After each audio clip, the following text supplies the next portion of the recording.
considers the PFLP a terrorist organization.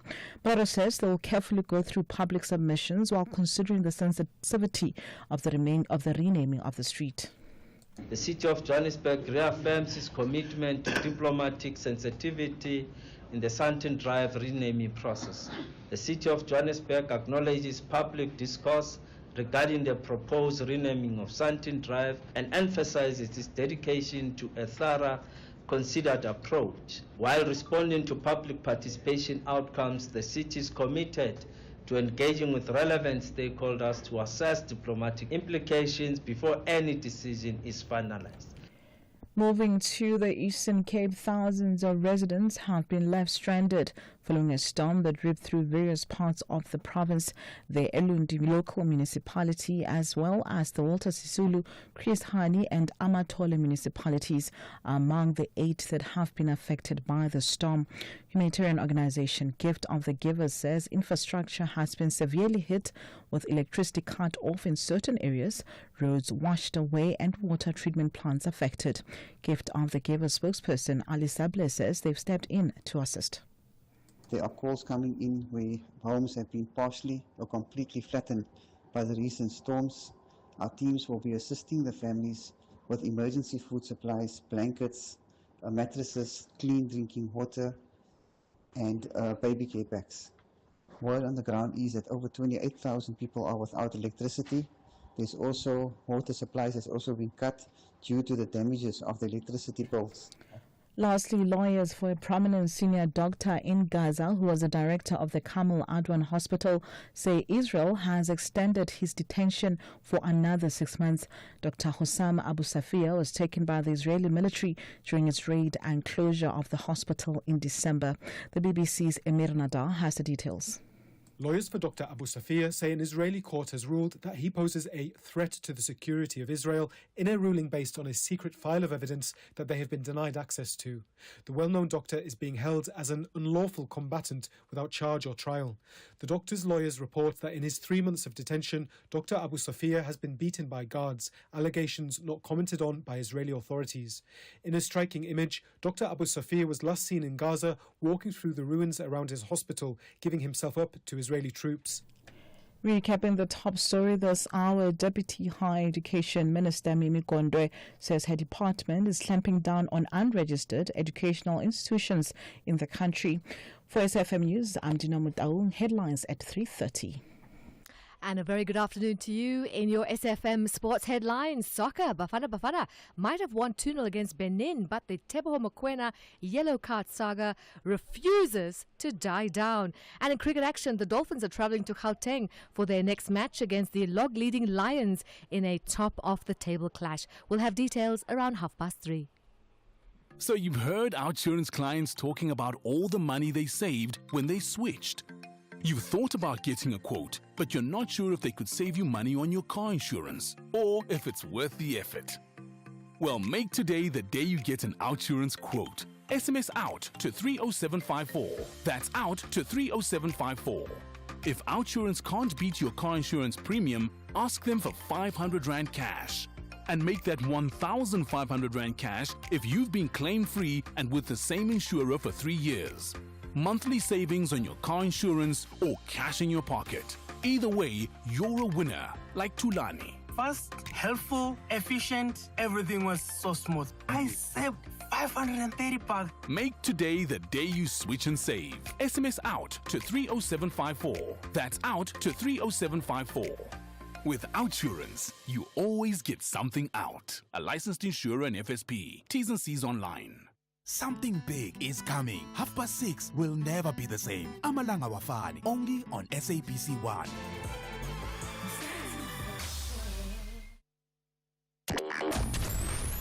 Here, there, and everywhere. SAFM 106.1 FM in Bombela.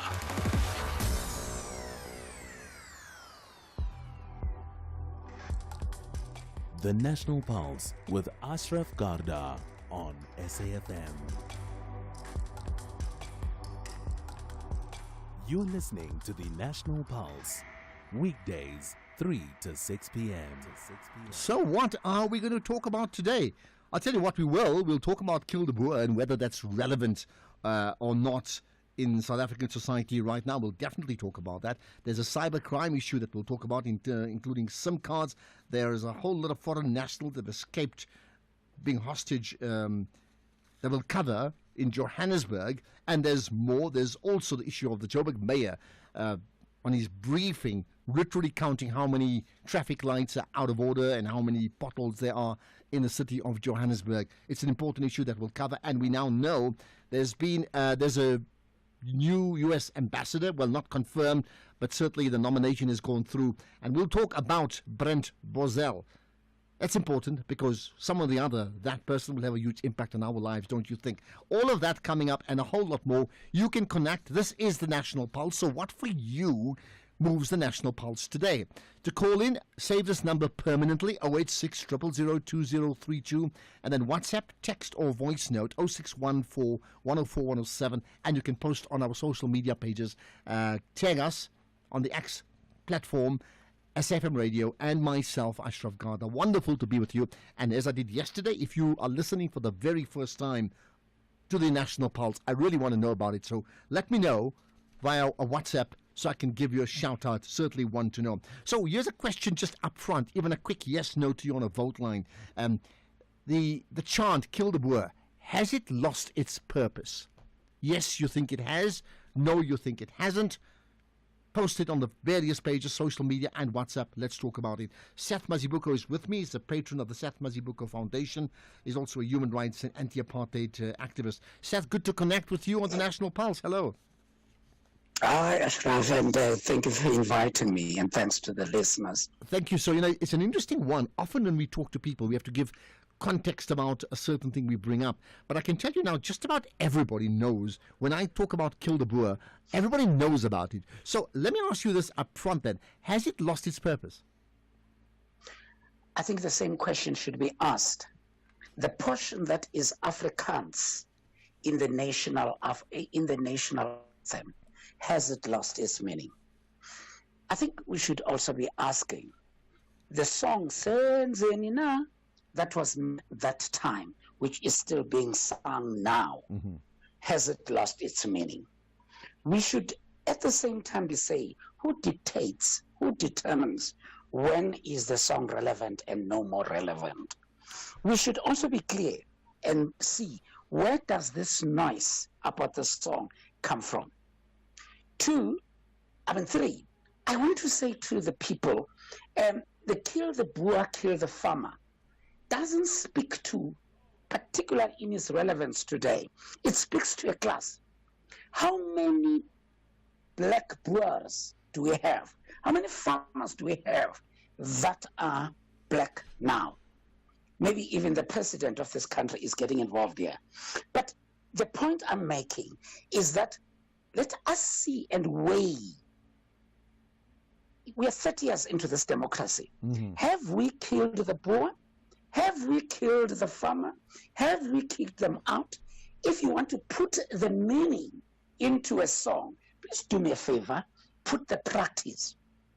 Okay, I hear you, and I think you're quite right that if we're saying that the purpose, if we are saying that, and I'm not saying we are, but if we are saying that the purpose of the song and that phrase "kill the Boer" is to drum up support for people to go out and kill the Boer, the farmer, which would be predominantly Afrikaans speaking historically in this country, then they've succeeded. Then they've not succeeded. I mean, it's been a failure if that was the call. Okay, but therefore, then all the more, if it's been a failure, that means they haven't taken it literally. Then what was the purpose of it before, and what's the purpose of it now?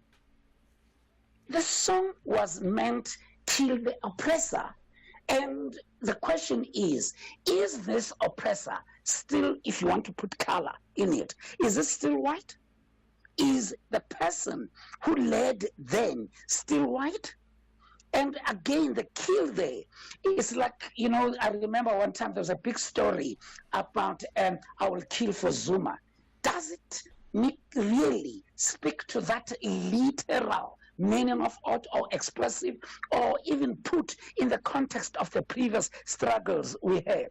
The question, and this is where I'm coming from, Ashraf, is that let's talk about the song and say, when it was sung down, then I must agree. I must agree. It was out of anger. I must agree. It was out of oppression. Why does it continue?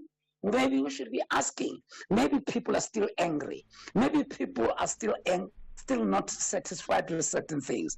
But it's still the Boer who we are not supposed. And again, the Boer, as in color, is it the same person that we still want to fight? Where are we going to find them? But wouldn't we say? There was an accusation at some point, particularly associated with Black consciousness and also with PAC, that they want to take white people into the sea. Did that happen? Okay, but I think that there's two parts to that in terms of whether they are literal or not. But if the purpose of that song at that time, no matter how angry it came across, was to effectively destabilize the establishment and to cause a threat against the establishment, I'm talking about apartheid South Africa, then I think in that context it makes absolute sense, right?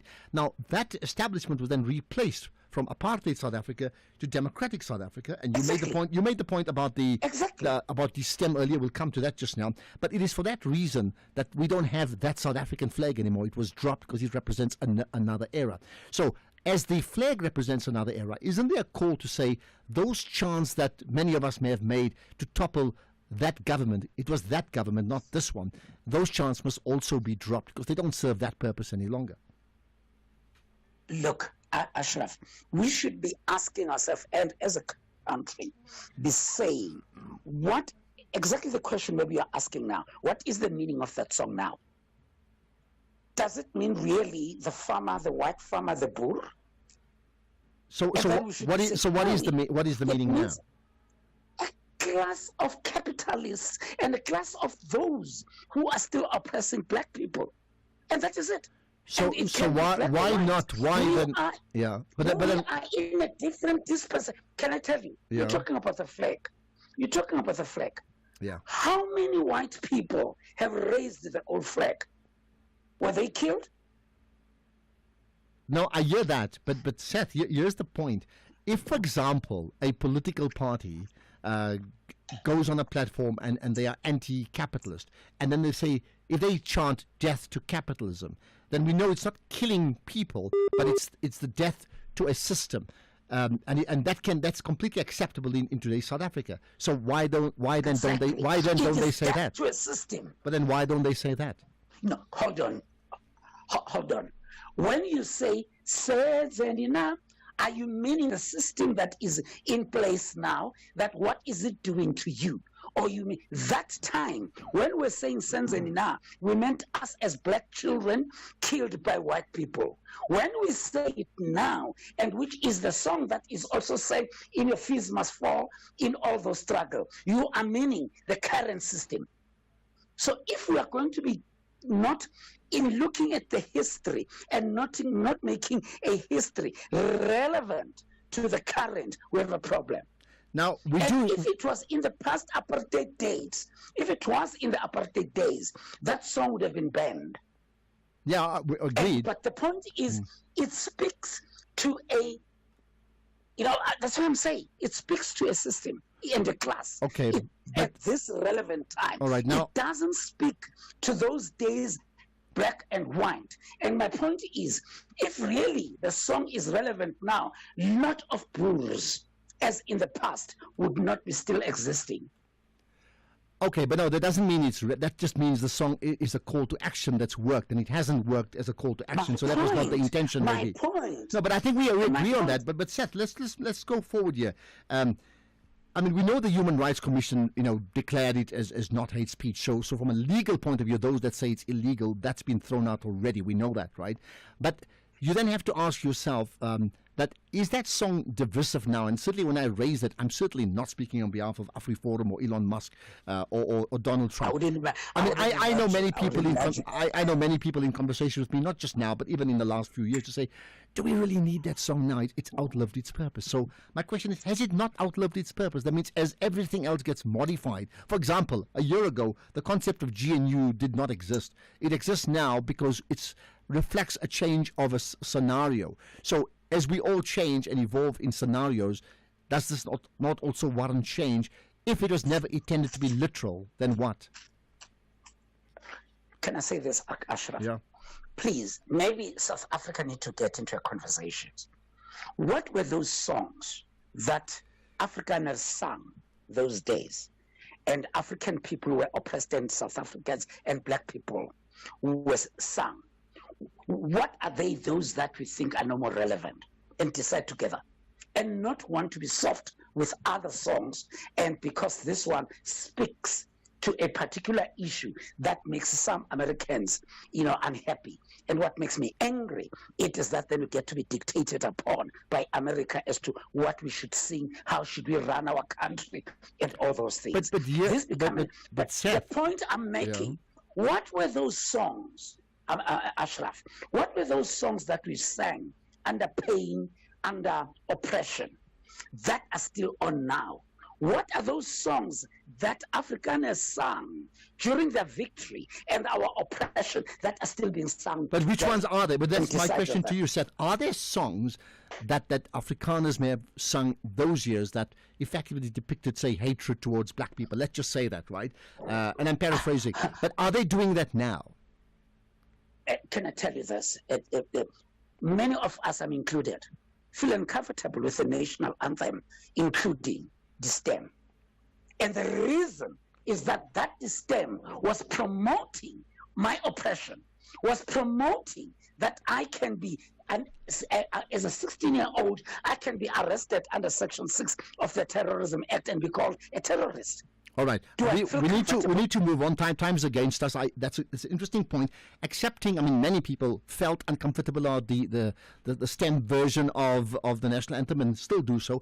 Accepting one difference. We know it was compromised by our government, right?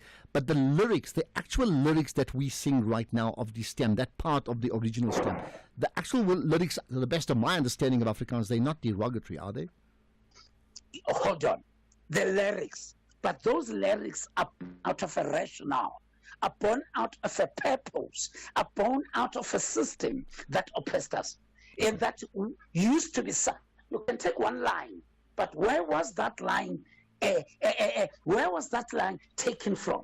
What was the meaning of that line? All right. Then? Okay, so Seth, here's the last question to you, quick yes, no. So all things considered, my opening question to you is, do you think that, Kill the Boer, I'm speaking in English, of course, right, has it lost its purpose? You'd say yes, no? I would be the first to say you should not only be looking at that song. Look at all the songs. Okay, but I'm saying to my question to that, are you saying no to the question? This one has a different meaning altogether in this instance. It has a different meaning from what it was then. All right, but that means at the moment, are you saying no? If I'm saying has it lost its relevance or purpose? I'll be uncomfortable. I'll be uncomfortable to answer it on a yes or no, because then I'll be voting whether my cross yes or no. I'm not. I'm saying let it be argued in context, not in yes or no. Well, thanks for setting the agenda here on the National Pulse. Seth Mazibuko, thanks for your time, patron of the Seth Mazibuko Foundation and human rights and anti-apartheid activist. So what do you make of that conversation? What do you feel about it? In fact, has it lost its purpose, the Kill the Boer, or not? And perhaps if you want to add on to that conversation, feel free to do just that. I'll take your calls and WhatsApp. WhatsApp, of course, is 061 104 107 to call in 086 000 2032. Let's go global watching in a moment. SAFM has signed a code of conduct that is enforced by the Broadcasting Complaints Commission of South Africa. Under the code, we are committed to giving news that is accurate, comment that is fair, and programming that is not harmful, does not amount to hate speech, or contain violence or explicit sex. If you think we are not living up to that code, then you can inform the Broadcasting Complaints Commission of South Africa. Direct any complaints in writing to the Broadcasting Complaints Commission of South Africa. PO Box 142365, Craig Hall 2024. Fax to 011-326-3198 or an email to bccsa@nabsa.co.za. For more information, please visit www.bccsa.co.za. Right, let's continue talking about another important issue. In fact, what we'll do, we'll talk. We should be chatting to Vuyo Zungula in just a moment or so, but it just gives us a chance to get to your thoughts. Right, Katu I think it's Katu in Midrand, right? I think we've got Katu. Go for it, Katu. Hello? No, we don't. All right, we've just lost the whole screen. It's Tumi on the line, right? Tumi, go for it. Hello. Tumi, hello. Hey, Ashraf, how are you doing? I'm very good indeed, right? Go for it. What's your point? Oh, good. No, and I do understand the context that he argues in here, because I had a pretty similar conversation with my dad, who's in his 80s. I am in my late 40s, and then my kids who are in their teens. And I think it is still for them, that generation of people, it is still somewhat something that they find they can find a way to defend the singing of the song in this context. And that is because of the experiences they had in the past. But for someone like myself, who's in my 40s, and my kids, it lacks relevance. We didn't take the brunt of apartheid, to be quite honest. For my kids, they know nothing about apartheid. They are well past the idea of reconciling with all its people of multiple races in the country. They have multiple race friends. So for them, it's totally irrelevant. They won't even entertain the idea that there's a world where that song can be. Okay. Well, thanks for giving that information, certainly from your dad to your children. And therein lies maybe the reality, which is that was that world. This is another world, indeed. To me, in Randburg, that's your point. Katu in... I just wanted to make one... Quick one, go for it, yeah? I just wanted to make one more point. Yeah. Where we actually concluded, and my dad conceded to it, he said, your generation, meaning my generation and my kids, are by far the majority of this country. It is sad that with this, in this instance, and in other instances, and you refer to other instances, we are still being dictated to what the national agenda to, or what we should find relevant, or what we should be comfortable with by people of a generation that is still, in a sense, traumatized by what happened in the past. Okay, interesting point you bring up. You see, that's the point. If one may say, but my parents did that in that struggle period, then what would you tell a person who was a supporter of apartheid, who's now part of democratic South Africa, who also yearns for the apartheid era and publicly vocalizes that? Because they say, but I mean, that's what it was at that stage. We hated you people. We were taught to hate you people. You know, it was Swart Khafar. So we're just saying it anyway. How would you respond to that? Katu in Midrand. Go for it, Katu. Hi. Good afternoon. Good afternoon. So something being legal does not necessarily make it right. And the point I want to make on this thing, I feel like Julius Malema knows it very well, that the song provokes and the song agitates, but he has an ethical obligation, he has a political responsibility to understand that farm killings are real, killing Boers in the farms is real, but also if you look at what Trump and the right-wingers are doing, they are taking that clip and using it, and I think Julius exactly wanted that. He wanted to be in the, he wanted relevance. He wanted Donald Trump to make him trade. He wanted Elon Musk to make him trade. But at what? At the cost of our country, because our relationship with the USA is already strained. And I think he knows that, and he's just doing it purposely. So you're saying, if I understand you correctly, you're saying, if I can interpret it, you're saying the Kill the Boer chant has lost its relevance, but Malema continues to use it because he wants to remain relevant, knowing full well the response he's going to get globally and locally, yeah? 100%. They are now talking about him in the White House. That's exactly what he wants. But the song right now, I don't want to say anything has lost relevance. It's still relevant to some people. what is being said because they went through that. We didn't necessarily, but he knows he's doing it to agitate, and he's not doing it for any political reason. Katsu, thanks for your contribution. And again, if you're listening for the very first time to the National Pulse, my name's Ashraf Garda. What for you moves the pulse of the nation? This one definitely does, one way or the other. By what I'm saying is, does it impact upon what you feel right now? I have no doubt that it does, whichever way you take it, right? Let's see if we can play some WhatsApp voice notes as well. In the meantime, there's more comment. Kill the Boer is a former struggle song that is used now to unite black people. In fact, okay, we'll read that just now. Let's do this very, very quickly. Okay, sorry, but let's get to that now. So let me remind you, we should be chatting to the representative from the African Transformation Movement about the Foreign Agents Bill that come up. We'll do that as soon as we can. Koliswa on the line from East London. Hi. Hi, Ashraf. Good afternoon. Yeah, good talking to you. Thank you so much. Ashraf, just a quick one. The previous caller said something about Malema wanting to remain relevant. Yeah. And I think anyone who's still pushing the relevance of that song, because for me, one would ask, is the old apartheid flag still allowed to be up? Yeah. And there's a reason behind that. Now, why would you use a song that was characterized as being infuriating? The emotions were high during that time. And we are told that any song have got this high emotion attached to them. Now, if you sing such a song, don't you think that you are actually infuriating certain people in the society? Well, I mean, you definitely are. There's no question about why would you sing the song then? You know, there must be a purpose why you're doing it. And the question would be, who is the Boer? Who is the Boer? Who is the Boer? And the Boer is the Afrikaner. And once you start to sing that, what message are you sending across? And the Americans and these guys, the AfriForum, are standing on that because they know they've got a point. And I don't see its relevance anymore. Okay. From where I'm so you're saying even though the Human Rights Commission has passed it as not hate speech, it doesn't mean it's the right thing to do, right? If I can understand you, police, right? Yeah. Okay, thanks for that. Let's get to another call. Sintu in Midrand. Hello. Hello, Ashraf. How are you? Yeah, good talking to you. Go for it. What's your point? Yes, man. Ashraf, I don't know this halabaloo, man, about this song. I think it's still relevant to me, as your guest also indicated that it speaks to the system, not to the real killing of the Boers. And you'll recall that there was a song which says that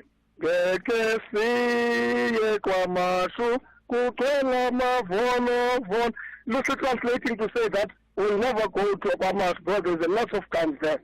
You see, but people can interpret songs differently, and knowing the Americans and Trump himself. But I think it's still relevant. And also there is a song which is normally sung by communists to say that they are black capitalists.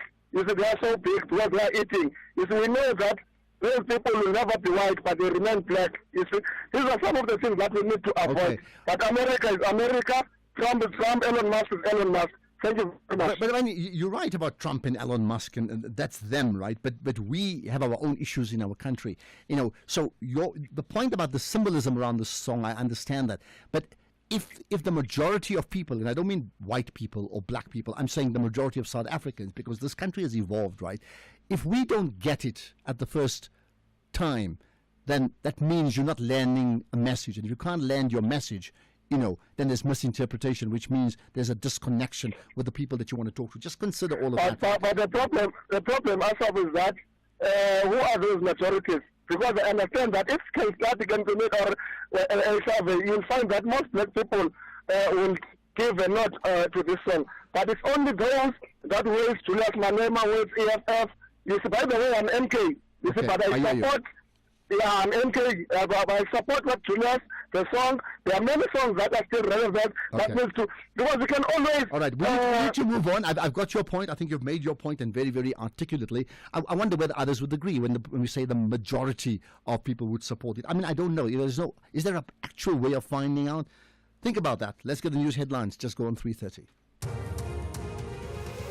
For the headlines at 3:30, I'm Dino Mutaung. Good afternoon. A study by Financial Clearinghouse Bank Serve Africa shows that the slowdown in inflation has boosted salary earners' buying power. In other news, Deputy Higher Education Minister Mimi Gondwe says her department is clamping down on unregistered educational institutions in the country. And the City of Johannesburg Mayor Dada Morero says the renaming of Central Drive is still under public consultation. A full update follows at the top of the hour. SAFM, guiding you through the rush hour traffic.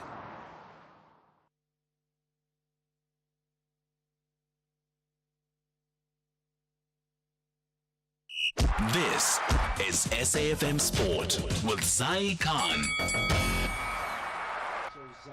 Yesterday, this time, it was the preview of that game. Now it's the review of that game. And those ifs, whats, and buts, right? Go for it. Oh, yeah, it's an interesting one. We've got Nigeria busy lurking as we speak, and Lesotho, they might snitch on us. We don't know yet. Both FIFA and SAFA are very coy at the moment. But what we can tell you is that Bafana's 2-0 win over Benin may have stretched their lead in Group C. FIFA is reportedly reviewing the Teboho Mokoena eligibility saga after Nigeria and Lesotho flagged that he played despite suspension.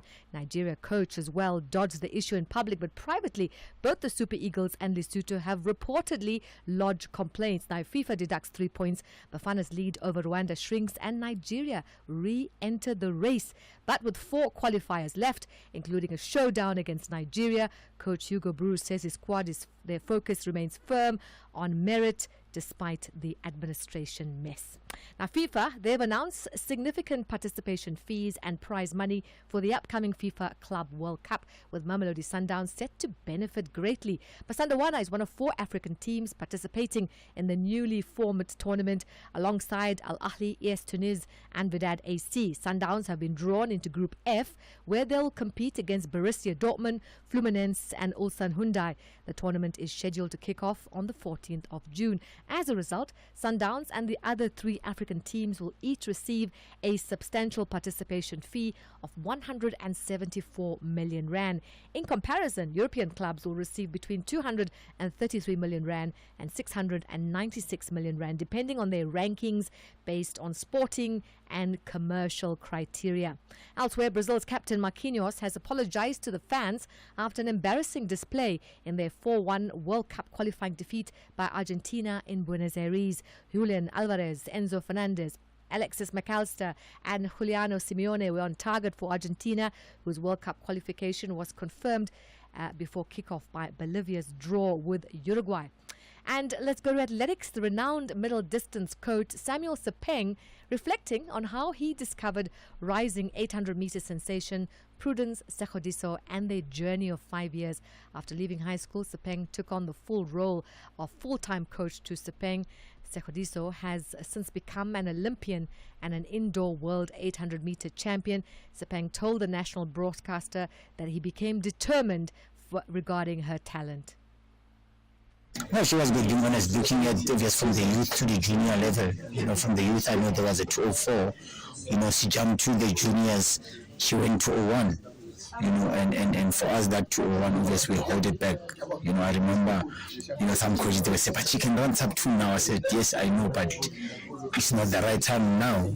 She must run the junior time, which is for me 201 was good. We hold into that 201, where when she turned 20. We started running 158. And finally, tennis action. The world number 1 Aryna Sabalenka overcame Zhang Jiwen 6-2, 7-5 to reach the semi-finals of the Miami Open. In the men's draw, Matteo Berrettini of Italy beat the 10 seed Alex de Minaur 6-3, 7-6, reaching the quarterfinals of the Miami Open. More sports. That's on the National Pulse at the top of the hour. I'm Zai Khan. SAFM, guiding you through the rush hour traffic. Good afternoon. Starting off in Gauteng, the N17 eastbound in Boksburg has delays east of Rondeboult Road, and the N3 northbound in Bedfordview slow moving on the ramp to the N12 east at Kiluli's interchange. In KZN, on the N2, a truck crash reported between Hlulwe and Matububa, so you're asked to expect delays and diversions. In Cape Town, the M5 northbound slow moving towards Coburg interchange. The N1 inbound is slow moving on the elevated freeway, and Marine Drive northbound in Milnerton slow moving at Loxton Road. With your traffic update, I'm Irma G. Whether it is a CCMA referral, problems with a mechanic, or unfair blacklisting, Clientele legal plans are affordable, and you receive up to 670,000 rands worth of legal services per year. We cover civil, criminal, and labor-related matters. Our legal team will be your support 24 hours a day. SMS SAFM to 32195. That's SAFM to 32195. Clientele General is an authorized FSP and a licensed non-life insurer. T's and C's online. Standard rates apply. This Human Rights Month, SAFM is deepening a culture of social justice and human rights. It's a time to reflect, engage, and take action for a more just society. From thought-provoking discussions to powerful stories, SAFM is leading the conversations that move us. Because your voice matters, your rights matter, and together we shape a better future. SAFM, leading the conversations that move us. Right now, here's a big question to you. Has your medical aid gone up this year? Now, that does not mean that you have to pay more for your car insurance too. So get a quote, and if OUTsurance can't beat your car insurance premium, ask them for 500 rands in cash. And make that 1,500 rands if you've been claim-free and with the same insurer for 3 years. Get monthly savings on your car insurance or cash in your pocket. SMS out to 30754. You got it? 30754. Then SMS out, right? With OUTsurance, you always get something out. A licensed insurer and FSP. T's and C's online. Are we ready for a real conversation? SAFM, leading the conversations that move us. Ashraf Garda on SAFM. So the conversation we should have had rather with the African Transformation Movement in terms of their foreign donors bill, right? We'll have that conversation around 5:20. Looking forward to that. It's a very important one, by the way. But what about another conversation that should certainly get you moving? I've no doubt that the issue at this point in time of the Kill the Boer has definitely done just that. Let's get further comments from you. I hear you, Ashraf. You making an example about the flag, that maybe the old flag that represented oppression has been dropped. Now we have a new flag. How about the land? Do we still have the land? Because the land is still in the hand of the very same oppressor now. How about the land? Anonymous in Mpumalanga. Okay, Anonymous, how about the land? It's simply a very complex question that I can't really answer, can I? Here's another. Good day, Ashraf, and your listeners. Yeah, Anonymous here. That song now encouraged the people to kill. That's all. See how many farm murders are there now. And when they hear that song, and believe me, just check your statistics, how many die now. The farmers, shame. I feel sorry for them. Tell that to get his facts right and check that clip with Malema and the judge. Thank you for that same song. Thank you, sir. In fact, I think you must get your facts right, by the way.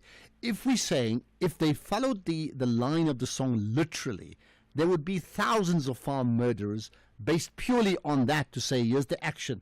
In fact, what has happened here is that very few have been, I think, can anybody tell me whether there's been a direct instruction to go out and kill, and people did that only because of the song? No.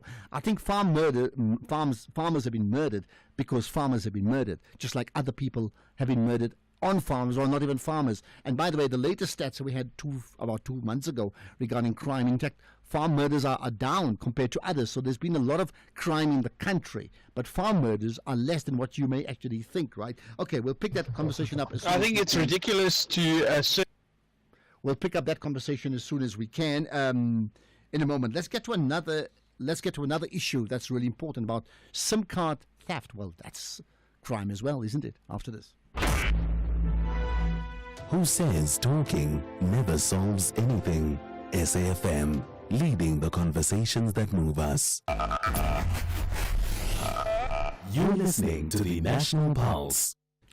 So this one should absolutely really have an impact on what you think about things, because, you know, every day or two we get these stories about cyber theft of different sorts. So now we hear that 40 individuals have been arrested for SIM card fraud in this country. And here's the story, right? Interpol, they've led an operation called Operation Red Card. So 7 African countries are part of this operation. They've arrested 300 suspects, but in South Africa, 40 individuals have been arrested. Let's find out more about it with Andy Mashaila, who's a retired member of Interpol.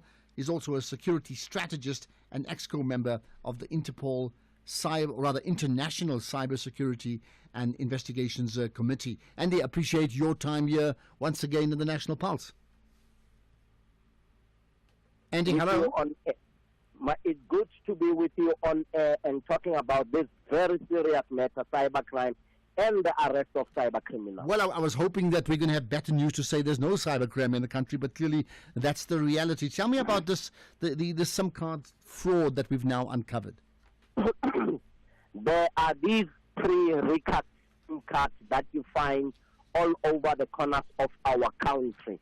These pre-recut SIM cards are used when the criminals buy them. They load WhatsApp onto them, obviously using the SIM card box, which reroutes international calls as if they are South African national calls. And from there, they begin to do their evil things, phishing, smishing, sending SMSs, and all of those evil things that they do to get to your data, to get to steal your identity so that they can use it to have access into your bank account or extort money or fish you for money. Mm-hmm. So this Interpol-led Operation Red Card clearly seems to be working. What provoked it? I mean, do I get it that it's provoked because there was evidence that suggests that SIM card fraud is widespread? My brother Ashraf, if cybercrime was to be a country, it would be the 3rd largest country in the world. It is projected, the cost of cybercrime is projected to be $10.5 trillion in 2025. Those are the projections. Last year it was 9.5 trillion. This suggests that economies throughout the world are feeling the pinch of cyber criminals. This suggests to both you and I that sensitive data is being stolen by hackers, those who breach our systems, like in the last Western Union hack that you and I know of, as well as the Experian hack, as well as the Home Affairs hack, where 11.4 million details of 11.4 million people were stolen. So this is a transnational, organized transnational crime, and the countries of the world have decided to come down to cooperate through the use of Interpol and many other private institutions like the International Cybersecurity and Investigations Committee, of which I'm an EXCO member thereof. If you're saying that it's the 3rd largest country in the world, cybercrime, then I would say rather sadly that it's a battle that we're losing at the moment, isn't it? It's a battle that we are continuing to lose. If you say, brother, why do you say so? With the advent of artificial intelligence, we have listened to your voice, Ashraf, being put through an artificial intelligence app, and your voice being sent through to your family members, and your family members being told that you are under stress, and they play you that clip, and it's your perfect voice, and members of the family and the community say, Ashraf is one of our very important people, let's donate money. So we are on the losing streak unless and until all experts come together internationally and join forces with law enforcement agencies, as my organization ICSIC is doing in terms of providing advice and tracking and tracing. All right, so let's then talk about what happened in South Africa. So 40 individuals arrested in our country, right? Tell me more about that. 40 known individuals. Remember, these networks operate as cells. you arrested a cell of 40 people or 100 people, there is another cell that operates with that cell.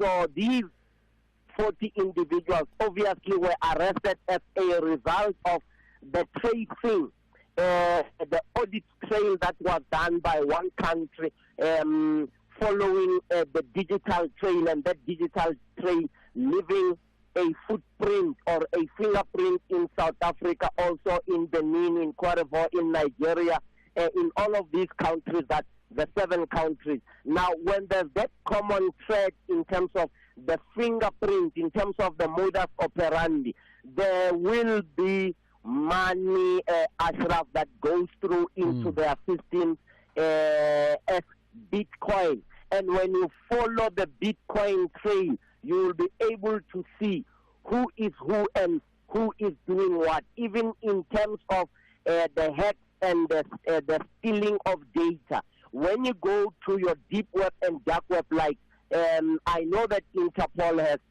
Metapolice. Metapolice would be the police that live in on the internet. So Andy, just the last thing for now. I mean, while investigations take its course, right? What's your one bit of advice that you can give to every one of us who are all playing in the cyberspace? We can't go back now to just using tablets and pieces of paper. But how do we then mitigate against being victims of fraud? Most victims of fraud voluntarily gave up their information, voluntarily gave up their password and identity key details. And this is how it happens. You cannot send money because your parcel from company A or company B has arrived and there's a shortfall of 300 rand. Send us the 300 rand, will send the parcel. When you have not placed an order internationally anywhere, why would you want to allow your greed and many of those things to turn you into a victim of cyber criminals? People have got to be very vigilant. When these messages come to you, receive a call, people saying that they are from Bank A or Bank B, your response should be, which branch are you in? I'm coming in. And it has happened to me. They put the phone down. They'll never call you again. Andy, thanks for your time. As always, Andy Mashailia, thank you for your time.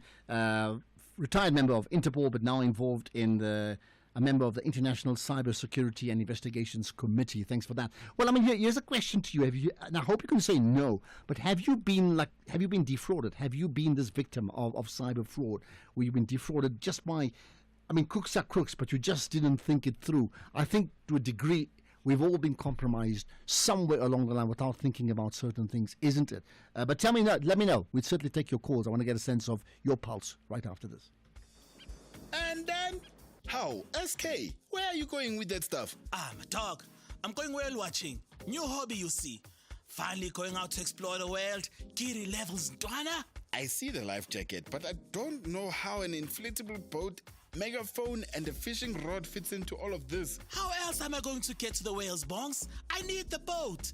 The megaphone is to do my whale calls, and the fishing rod, it's called ambiance. Ambiance. If you don't get it, forget about it. Okay, but SK, you know there aren't any whales here in Germiston Lake. Ooh, Shem, Mr. Know-it-all. Whales live in the water, and Germiston Lake has water. Hey, sure, Ntwana, go whale watching in Germiston Lake. Me, I'll tune into Whale with Steve Buckshall, Sundays at 5 p.m. only on S3. Get a true AI business partner from Vodacom Business when you get the Samsung Galaxy S25 Ultra on a Red Business 1.7 gig contract for 1,599 Rand per month over 24 months. Enhance your deal. Add 349 Rand extra per month over 24 months and get the Samsung Galaxy Watch Ultra. Available in-store and online. T's and C's apply. Further together, Vodacom Business. Whether it is a CCMA referral, problems with a mechanic, or unfair blacklisting, Clientele legal plans are affordable, and you receive up to 670,000 rands worth of legal services per year. We cover civil, criminal, and labor-related matters. Our legal team will be your support 24 hours a day. SMS SAFM to 32195. That's SAFM to 32195. Clientele General is an authorized FSP and a licensed non-life insurer. T's and C's online. Standard rates apply. If we have rights, shouldn't we also have opinions? SAFM, leading the conversations that move us. Ashraf Garda on SAFM. I see lots of people asking me to say, Ashraf, what do you mean when you say has it lost its purpose? I'll tell you what, it's not for me to answer that question because I don't know. What was the purpose at the time that the song was created and the song was sung over the years during the period of apartheid in South Africa, and what's the purpose of it now? So someone who's actively involved then and now best explain it. If I did so, I'd just be wrong because I'd be naive about that. So whatever we think, I mean, it's a natural question. What was the purpose then and now? Right, let's get to your thoughts, right? I'll get to the calls first. We go to Peter Maritzburg, invested with crisscross the country. Patrick in Peter Maritzburg, go for it. Hello. Patrick, hi. Ashraf. Yeah. Yeah, thank you. No, my only concern, Ashraf, is that organizations such as AfriForum and your Solidarity, DA, and others, they don't say anything when the Boers display an old flag which symbolizes the atrocities of apartheid regime. So for me, I think they should be fair and also condemn their fellow white people who still believe in the apartheid regime, because it's also hurtful to us black people when we see them brandishing or displaying that flag. So for them, if they feel that this song revives painful things that happened to them, if anything happened to them, they should also consider the issue of an old flag when it's being displayed. But I mean, here's the point. I mean, on a personal level, if I see that old flag, I must tell you now, it makes me sick. It really does, all the time. Okay, it's a symbol of an era we never ever want to revisit again. Okay, so when you even see like the people from Orania and AfriForum effectively showing signs that speak of that, it may not be the actual flag, but it speaks of those color schemes. It does gall me, right? But the question is, if they do it and it may not be illegal, right? Must we then do the same thing? I mean, shouldn't we then move on and create a better society? If they're idiots, must we do the same thing? My question to you. No, I understand your question, but my concern is people like these organizations. They must not be selective. They must also condemn what is done by fellow white people if it's wrong. Okay, well, you've certainly put it on the agenda, and that's an interesting one. Condemn it all if we think all of it is irrelevant and just not acceptable any longer. Patrick in Peter Maritzburg. Right, we go to Rosebank now. Butana, go for it. Good afternoon, my brother. Good afternoon. The court finds nothing wrong with this song. The court of South Africa. By the way, the court in The Hague or there where they brutalize the Palestinians find wrong about Israel murder. They find wrong about it. Can't we listen to the court? The prototype of South African race is mosque. They are the ones that are promoting. But Butana, I mean, let's just think about this, right? The court, South Africa, the Human Rights Commission, found that it did not. It's not hate speech. So I think we understand that part, okay? But that's not what we're asking. So legally, it's not hate speech, right? But is it still relevant in today's times? It doesn't mean if it's right or it's allowed, you can use it. That's the one thing. Then regarding what happened with the ICJ, the provisional finding has been a case for genocide. There's no finality on that one. That could take another couple of years. At this point in time, the provisional finding is that it's genocide. And yes, that court certainly found that out, as well as issued a warrant. But I'm saying they're two separate issues. What's happened there is there. We're talking about what's happened here. What is happening here, the song is still relevant. The land is still in the hands of thieves. The song is still relevant. Okay. For us, in particular, black people. The racists are setting the agenda, and they say you must sell out your principles, we'll keep the money rolling to your country. You will pick up your friends. It can't happen. It happened in the past. Can't happen. All right. right, got that, Butana. You've certainly made your feelings very, very clear, Butana in Rosebank. Let's get another. We go to Eersterus now. Buta in Eersterus. Hello. Hey, good afternoon, Ashraf. Yeah, good afternoon. Thanks for calling in. I don't think we've spoken before, so go for it. Yeah. Yeah, I think that song is still very much relevant, because the apartheid system is no longer about getting dome passes and Europeans only and taking land and what. It's now more like economic system. So I think it still remains relative because we have Khayelitsha, we have Alex and places like that.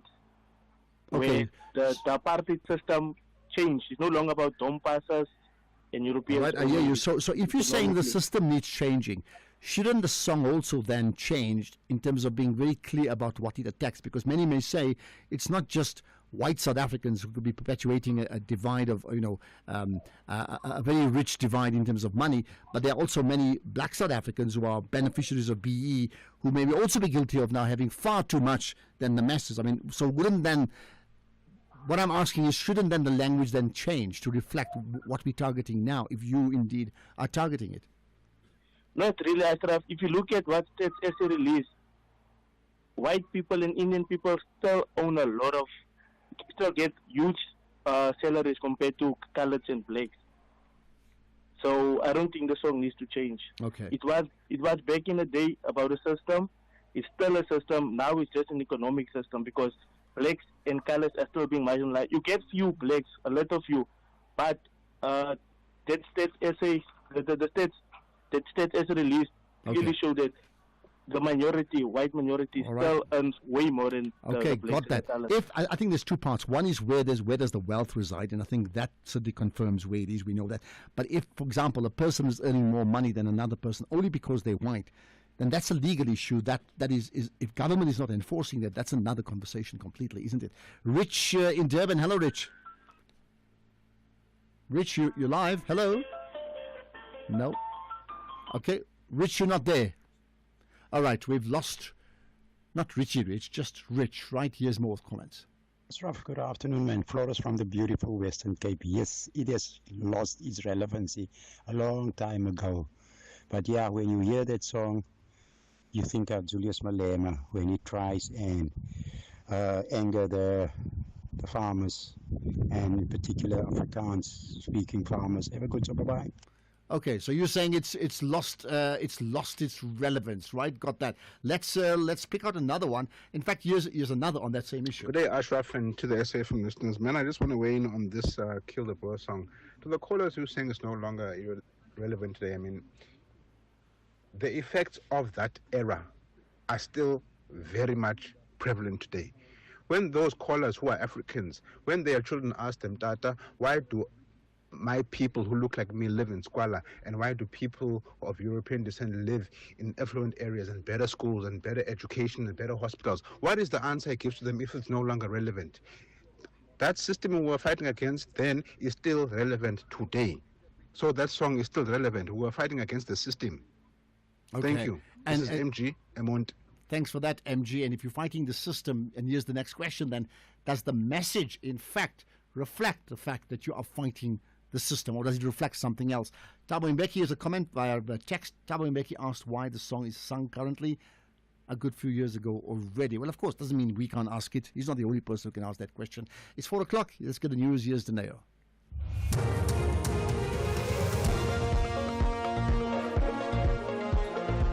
Hey.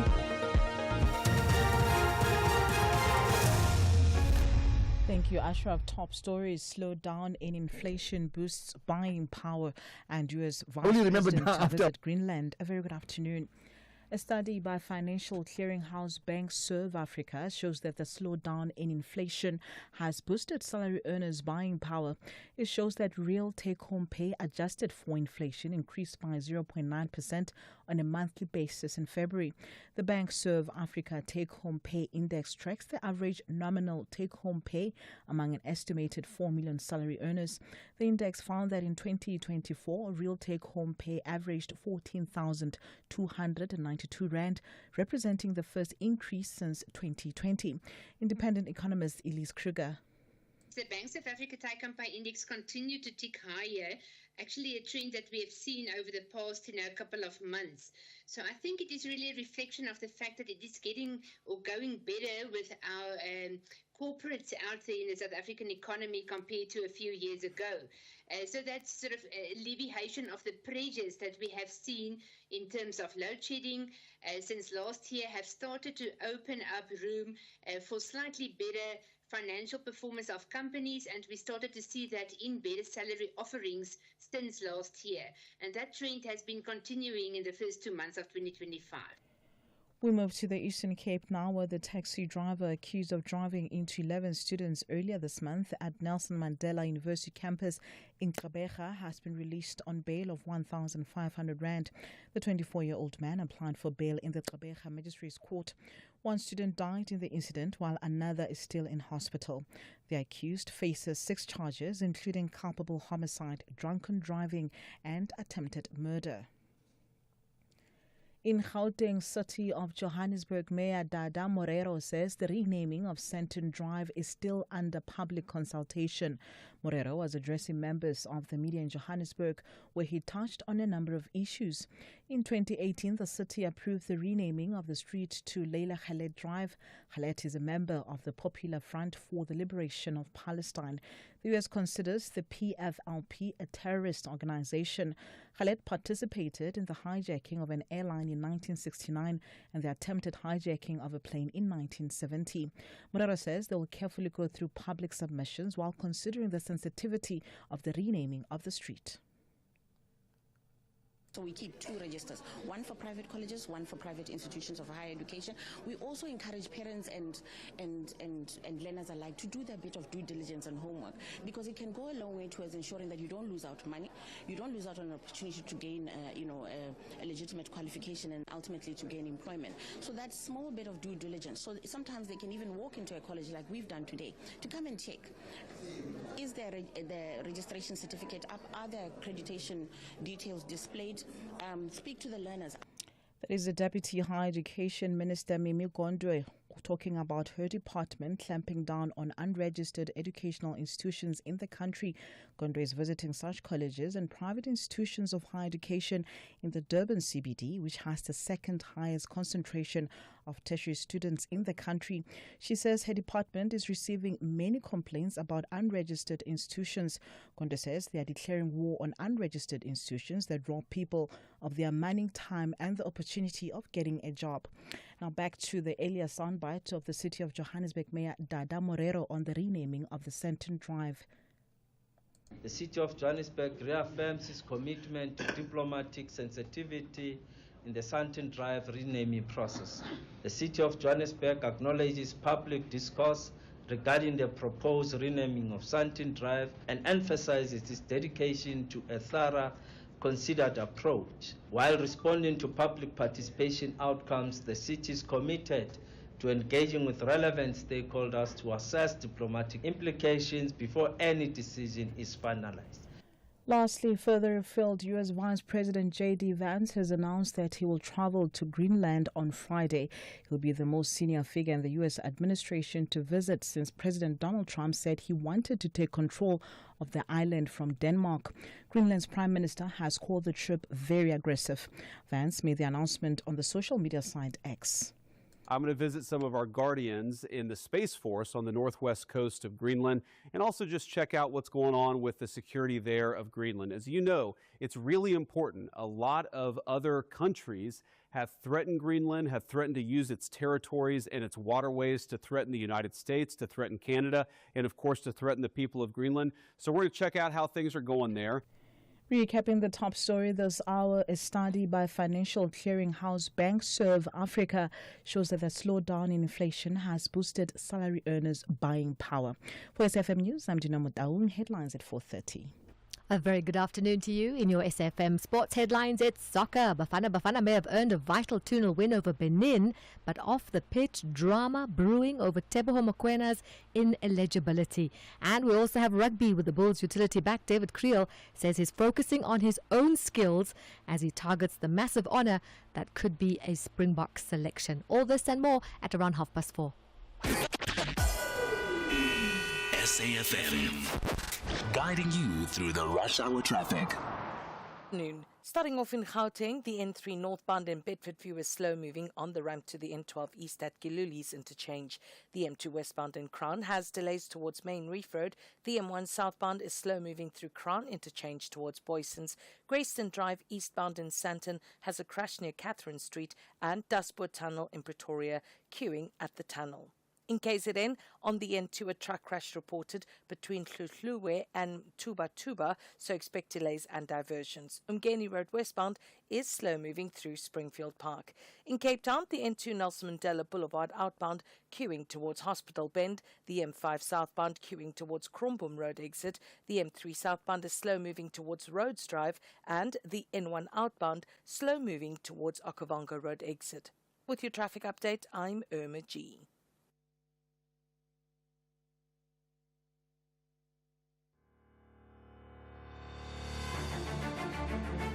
This Human Rights Month, SAFM is deepening a culture of social justice and human rights. It's a time to reflect, engage, and take action for a more just society. From thought-provoking discussions to powerful stories, SAFM is leading the conversations that move us. Because your voice matters, your rights matter, and together we shape a better future. SAFM, leading the conversations that move us. Here, there, and everywhere. SAFM 106.2 FM in Zanin.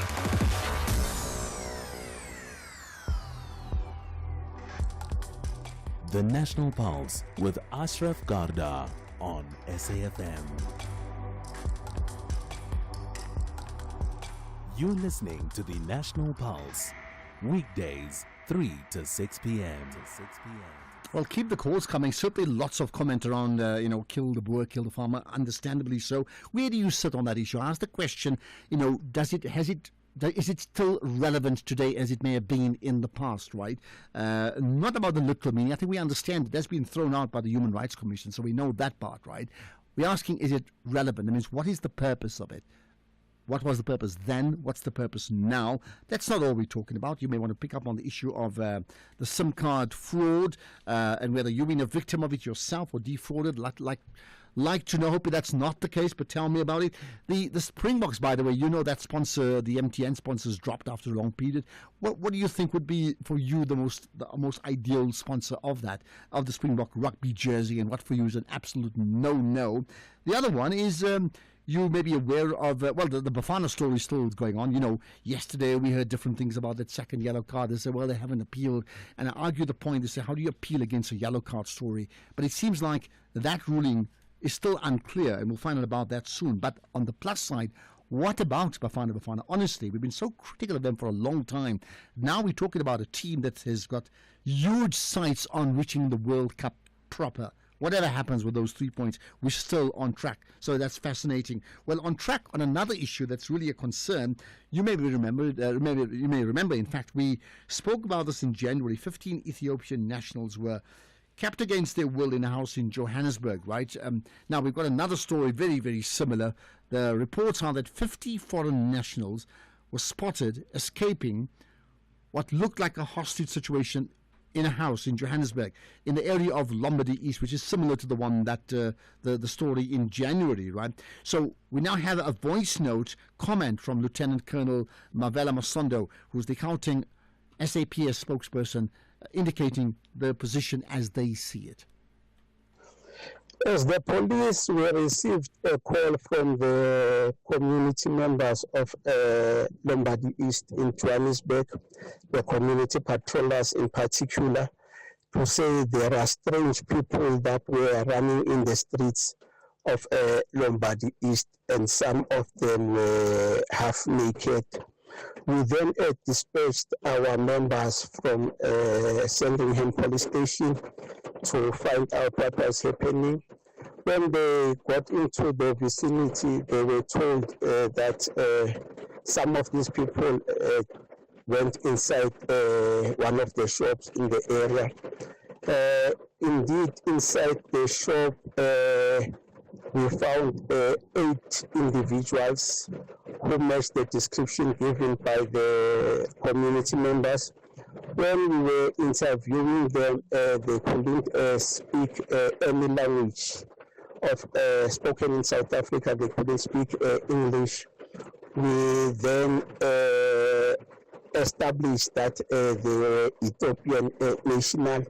We were then told that it's not only the 8, there are some of them that are still in the area. We went searching and we found other 24.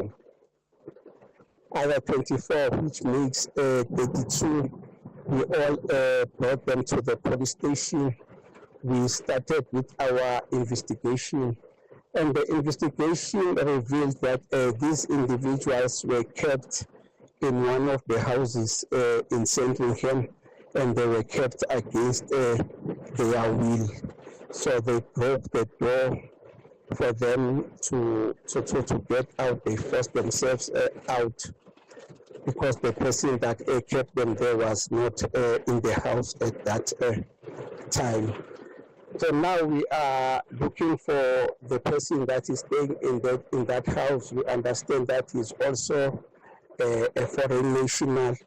So we are looking for that person who can help us in the investigation.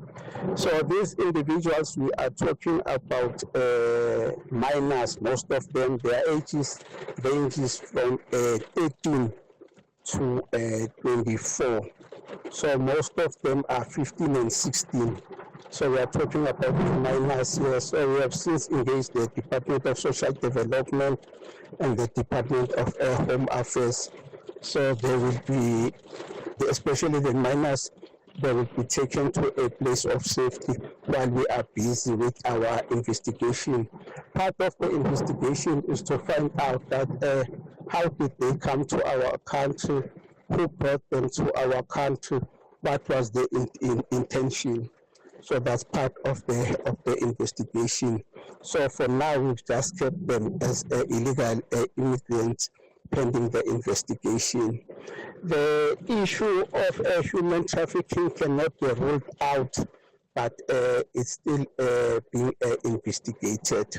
Hence, I'm saying that once we get the person who owning that house or who's renting that house, is then that at least we'll have a light as to say why they were kept against their will. Well, there you are. Lots to consider from all of that. What do you make of that? And what seems to be a recurring theme of Ethiopian nationals or foreign nationals effectively being held hostage against their will, potentially to be sold off slavery, some sort of a captivity. What do you make of that? And it is just such a big issue indeed, isn't it? This is just so unacceptable. Thank goodness, of course, that some of them have escaped and managed to flee, but what about the many others who are not in that position? Right, let's get some of your thoughts as I get a sense of your pulse right after this. Who says talking never solves anything? SAFM, leading the conversations that move us. Okay, let's get to many of the comments you have, certainly. And you know what I like is we have a cross-section of comments from around the country, and sometimes around the world too, people listening on live streaming. If you are listening for the very first time, I want to know about it. Tell me. Hi, good evening to you, Ashraf. It's Kali. Ashraf, my take is your guest is not answering your question. He's evading you. And that Kill the Boer Panda song shouldn't be sung now. It's no more. Thank you. Okay, thanks for that, Scully. That's one view. Here's another. Good afternoon, Azra. Good afternoon, listeners. Azra, we are in trouble. We are in trouble. Today, the leader of AfriForum is going to report you with your guest what we are discussing today. Your matter will be heard in Trump today. What will he say? We are in trouble, Azra. We are in trouble. Thanks, Patrick in Soweto. We're in trouble. What's Trump going to do? Send me where? Maybe he'll invite me to the White House, the Oval Office. You never know. Hi, Ashraf. I think that until Afrikaner Boers embraces South Africa and they become part of South Africa, not a separate South Africa with their own agendas, then I think the Kill the Boer, Kill the Farmer song will cease. Joseph from Cape Town. Thanks for that, Joseph. But remember, when we speak of Afrikaners, it's certainly not all Afrikaners who think like, for example, Solidariteit and AfriForum, and we must remember that. Okay. Hello, Ashraf. Until the agricultural situation reflects the demographics of the country, then the song remains relevant, because that's what it was invented to address. It's Zakes from Carltonville. Okay, well, I mean, here's the point. If that was the point, then would you also say that all these years it hasn't truly worked, if that was the point to address? That means in addressing it, it hasn't addressed it. Is there better ways than to address the same issue? Hi, Ashraf. Thanks for a lovely show. I think it's Cartu that you spoke to earlier, the earlier call. I concur with him 100+%. Julius is doing it to seek relevance. He's looking for attention. He knows it's going to agitate. He knows that it's going to be, his name is going to be bandied about. And it is so wrong because it's at the cost of the country and all its citizens. Okay, this is Gail in Port Elizabeth. Well, thanks you. for that. Bye. Thanks for that, Gail. I appreciate the fact that you enjoy the show. Well, I mean, is it at the cost of the country? That means if you are a black South African, when that song or that chant is heard, what do you feel about it? If you're a white South African, what do you feel about it? And we have different shades of black, we know, in the country. What do you feel about it? Like, so I'm not even discussing the relevance, just overall, what impact does it have on you when you hear that now? Does it galvanize you into action of sorts or not? And as many have been saying, it's an action around transformation of society. So if that's the case, then they're not being literal, then has that action worked, considering it's been sung for so many years? Think about that. This is the National Pulse. Whether it is a CCMA referral, problems with a mechanic, or unfair blacklisting, Clientele legal plans are affordable, and you receive up to 670,000 rands worth of legal services per year. We cover civil, criminal, and labor-related matters. Our legal team will be your support 24 hours a day. SMS SAFM to 32195. That's SAFM to 32195. Clientele General is an authorized FSP and a licensed non-life insurer. T's and C's online. Standard rates apply. Equality, human dignity, freedom of movement and residence. Life. Everyone has the right to life. Human Rights Month on SAFM. SAFM. Prime time all day long. Ashraf Garda on SAFM. Now, the formal bail application of the former SA board member, that's Yake Kwinana, in the extortion case continued at the East London Magistrates Court today. Kwinana appeared in court for the first time on Monday, remember, on charges of extortion following her arrest in Joburg last week. Now, the SABC News reporter Sidima Mfeko has been covering the story. Sidima, first of all, thanks for connecting to us here on the National Pulse. Well, thank you very much for having me, Ashraf. Thank you. And before we continue talking further, let's do this. Let's play some sound coming from this particular case of Yake Kwinana that I think the audience needs to hear. In legal terms, but these are frivolous charges, and I will prove beyond reasonable doubt that they are frivolous, and therefore I really cannot stay in court for the charges that I am going to prove, and I cannot stay in prison for the charges that I am going to prove beyond reasonable doubt. And in fact, had the NPA investigated, they would have got the eviction order that says demolish. And had the NPA investigated the extortion, they would have understood that there was an agreement with my tenants that they are going to pay, and in fact they did pay. And I have got the witnesses in respect of them agreeing to pay. So basically, those charges are so frivolous for me. That is number one, my reason for wanting the bail. Okay, so that's, in fact, that was done at the bail hearing, right? Let's bring you back in, Sidima. First of all, just comment on it. How convincing was Yake Kwinana in saying that about, I will prove beyond reasonable doubt?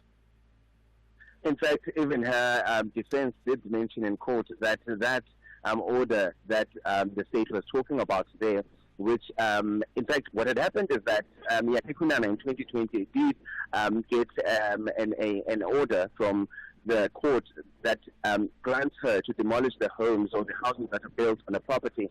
But an interdict was also granted to a few of the people that occupied the land that wanted to have, this order that was granted made invalid, claiming that they don't want to move there and they didn't have anywhere to go. And indeed, the court did grant an interdict that interdicted Kwinana from instituting the demolition in those homes.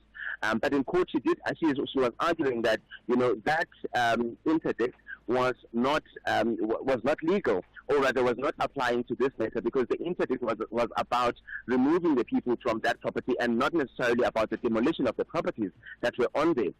So that's what the crux of the argument was about between the defense as well as the state, about either the interdict was for the demolition of the building, or it was for the eviction of the people that were in the property. And in terms of the eviction, really, the defense was arguing that they did not evict anyone, but what they did was to merely demolish the properties. And the state was asking, was saying in fact that this is just a matter of technicality, asking if one demolishes your property, isn't that an indirect eviction from the property? So that was the argument insofar as the issue of demolition and eviction is concerned. But Kwinana did mention in court that she has all the details, all the documents in place to ensure, or rather to present to the court and solidify her case that she in fact did not do anything that was not agreed upon between herself and the people that were occupying the land. Okay, so did anything else come out today that you think is particularly telling? Well, what came out of the court today is that there are 5 dockets of malicious damage to property that were presented in court today by the investigating officer, who has taken to the witness stand to, sort of narrate the situation around those people that are in those 5 dockets. One of them is another occupant who had lost her house and that she was living in a car, and due to safety reasons and fear for victimization, she had to remove the license plate of the car so that she cannot be identified, as there was once an incident of where she was being followed by a vehicle. Another one is that of a lady who had a very small child that her property was going to be demolished, and a neighbor intervened and said that they were going to pay the money that was being asked from her, or the money that she was in arrears of. And we understand that the main reason why these people are having their homes demolished in this case is that they failed to pay the 1,000 rand rent that was agreed upon, was allegedly agreed upon between the residents of in that farm.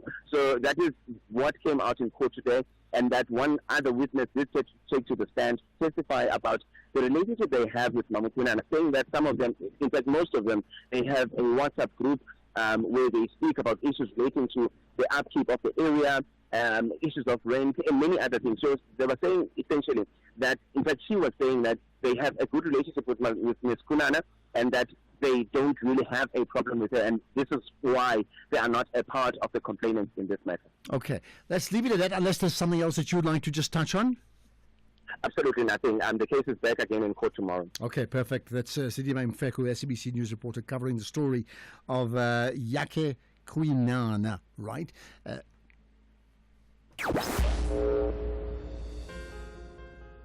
If we have rights, shouldn't we also have opinions? SAFM, leading the conversations that move us. Okay, by the way, we're speaking about Springboks. Remember, they've lost or they've dropped the MTN sponsor, a long-standing sponsor of the Springbok rugby team, and that jersey sponsor is a big deal, isn't it? Well, now we have confirmation that, in fact, FNB are the jersey sponsors. They've already been a sponsor of the Boks, but they're now the jersey sponsor, and that statement now coming through absolutely confirmed today. So and the FNB sponsorship of the Springboks, it's a big deal, and I wonder whether you have a thought on that. Right, let's get to your comments, and lots of people commenting, well, not just about the Springbok jersey, they may do so now, but about that song. David in Uppington, go for it. Hi, Ashraf, how are you? I'm good indeed, David. They're good to connect. What's your point? Ashraf, let me actually sort of align myself with the viewers that say the song is still relevant. Ashraf, because the reason why I'm saying that, you must remember, because in the apartheid years, of which I'm from that era, in the apartheid years, the songs were actually sort of put together because of a certain situation that we find ourselves in.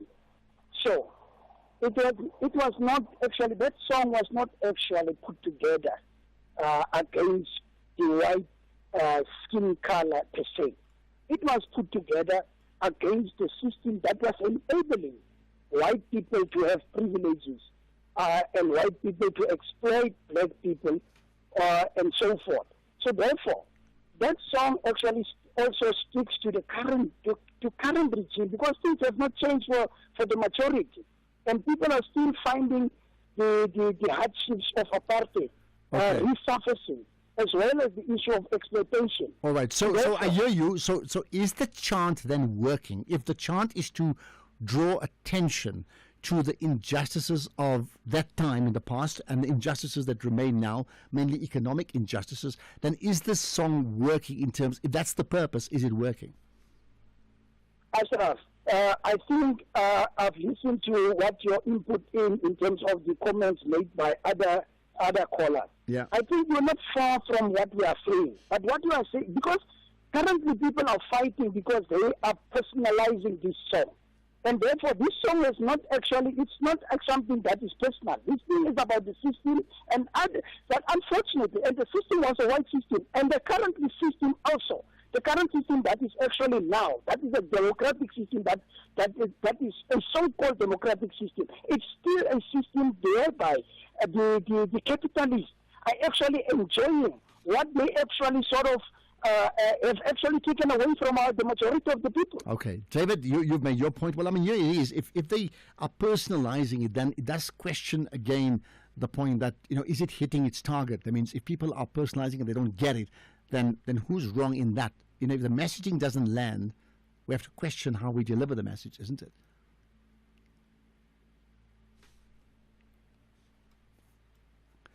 Let's play one. Let me just do this. Okay, hold it. Let me just sort that out. Let me remind you, by the way, you can call in anytime. And, of course, if you're the first-time caller, great. I want to know if you're up for those pictures. Once in a while, you send those pictures wherever you're listening to the show. That's great. But also your suggestions. I mean, here's the question as we get to the news time, right? How would you take this conversation around kill the Boer, kill the farmer? How would you take it further? That means what's the one, if that was a rallying call then, what's the rallying call for South Africa, the whole country, now in terms of transforming the country from where we were to where we ought to be? Think about that. Here's Daneo. It's 4:30 with the news headlines. Thank you, Ashraf. A very good afternoon. Let's take a look at the headlines at 4:30. Gauteng police say they're looking for the owner of a house in Lombardy East in Johannesburg, where 32 undocumented foreign minors were kept allegedly for trafficking. In other news, a study by financial clearinghouse BankServe Africa shows that the slowdown in inflation has boosted salary earners' buying power. And the taxi driver accused of driving into 11 students earlier this month at Nelson Mandela University campus in Gqeberha has been released on bail of 1,500 rand. A full update follows at the top of the hour with Greg Hoos. SAFM, guiding you through the rush hour traffic.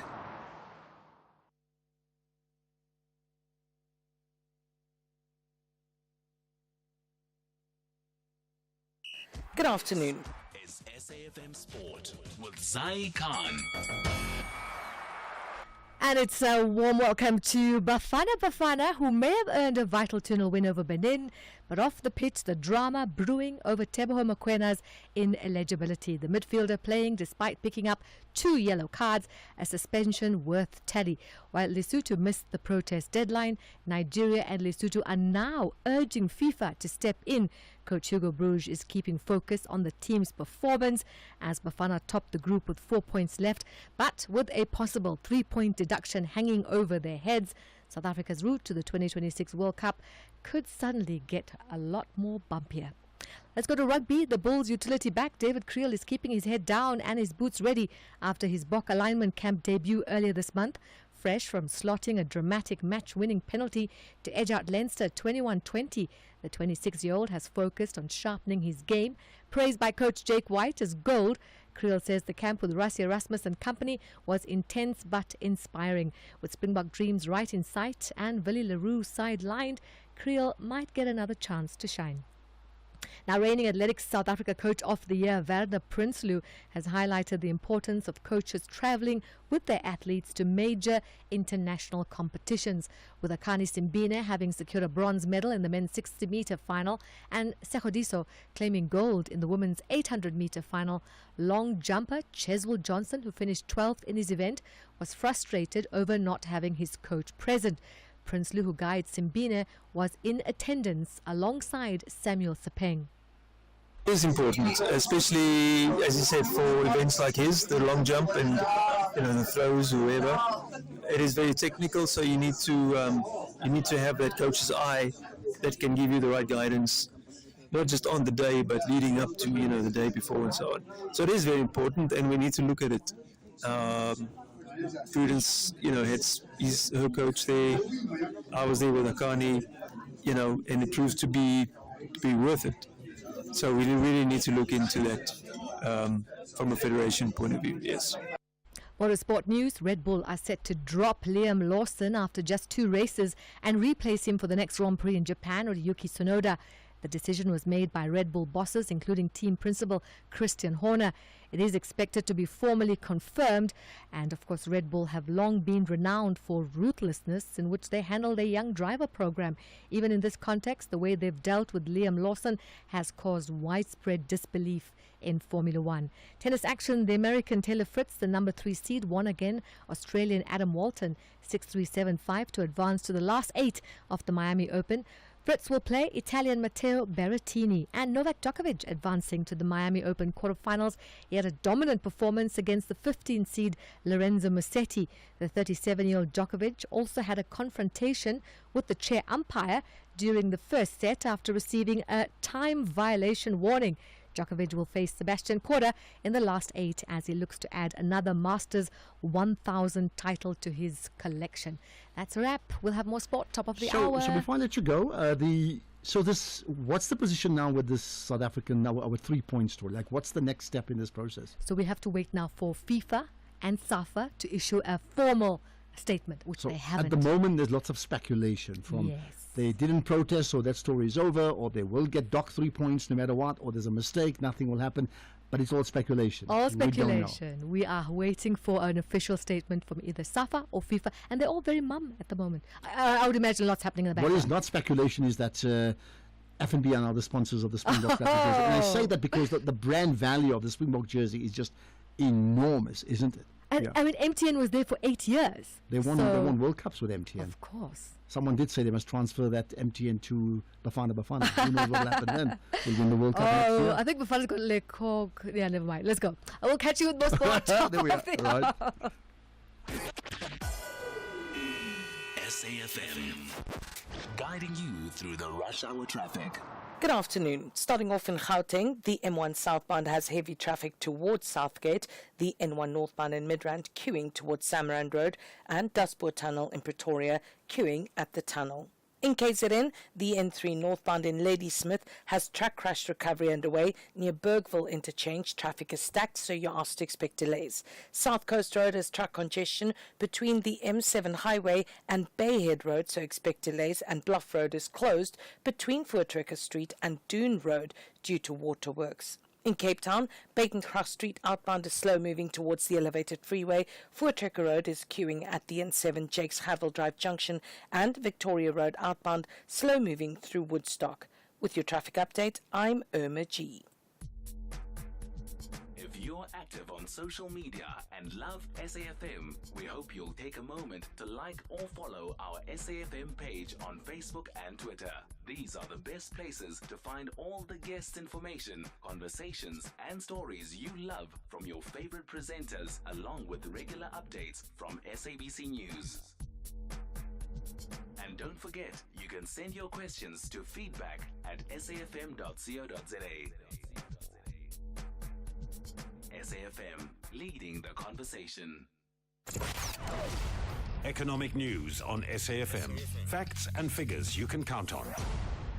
Well, the economy matters, absolutely. Let's get Paswane Mpatlele with us, Senior Accounts Manager at Markway Fund Managers. Paswane, good to connect with you. You've got news, as always, local and global. But first up, results from Met Air Investments. Tell me about that. Yeah, first and to all your listeners, looking at Met Air Investments, these are the diversified industrial and automotive components manufacturer. Their results reflected a challenging period as they go through a transition. They had to dispose their Moluto business in Turkey at a loss while buying the well-known AutoZone business to reduce the exposure on other suppliers and add a new revenue stream. And with contributions to that and the Hesto business they operate, that has turned into profitability due to operational efficiency such as cutting costs and the growth of battery sales exports. The guys have managed to now see their revenue stabilizes down 0.2 with added price adjustments. Profits are just slightly down 0.9%, and it's just showing as a key focus for the business now to remain sustainable is cost cuts, reducing that debt, which is the biggest risk, and expand their AutoZone sales. Looking into the market as a whole, Ashraf, we're looking at a market where we have a fear gauge that it collapsed under 20, and this has increased some sense of investment risk-taking, as this has seen flexibility in those tariffs from tariffs. Recently, the PMI data from our major trading partners like the US were okay on the margin, thanks to that service sector. Meanwhile, Europe reflected growth and improvement, which is reflected in the crude oil prices that were running higher with momentum at $73.90 a barrel, up 1%, and not to the supply concerns also not being supportive, near breakout issue of the $75 mark. Gold is a resiliently bullish performer at $3,018 and has room to hit on new all-time records thanks to the development of import tariffs on copper that is coming up, with tariffs highlighting it, helping copper prices to rise up 0.5%. JSE as a whole is trading up in the green, up 0.3, as our financials were up 0.9. Resource industrials were flat. U.S. indices, the momentum has failed. Nasdaq is down 1.2, heavily impacted by the fact that these tariffs are coming. They have an earnings season that will reflect pressure on margins and slowing down of business activity. The S&P is down 0.4, Dow is down 0.3. European markets are mixed. DAX down 0.7, FTSE is up 0.2. Coming to the closing down of currencies, we're looking at a rand and dollar at 18.25, rand and euro is 19.68, and rand against the pound 3.54. Okay, perfect. Lots to consider from that update on the markets. Paswane, thanks for that. We'll do it again tomorrow. Right now, what comes up, thank you for that. Right, what comes up next is we're going to hear the thoughts of the Joburg mayor about how he is fixing up his city. The National Pulse with Ashraf Garda.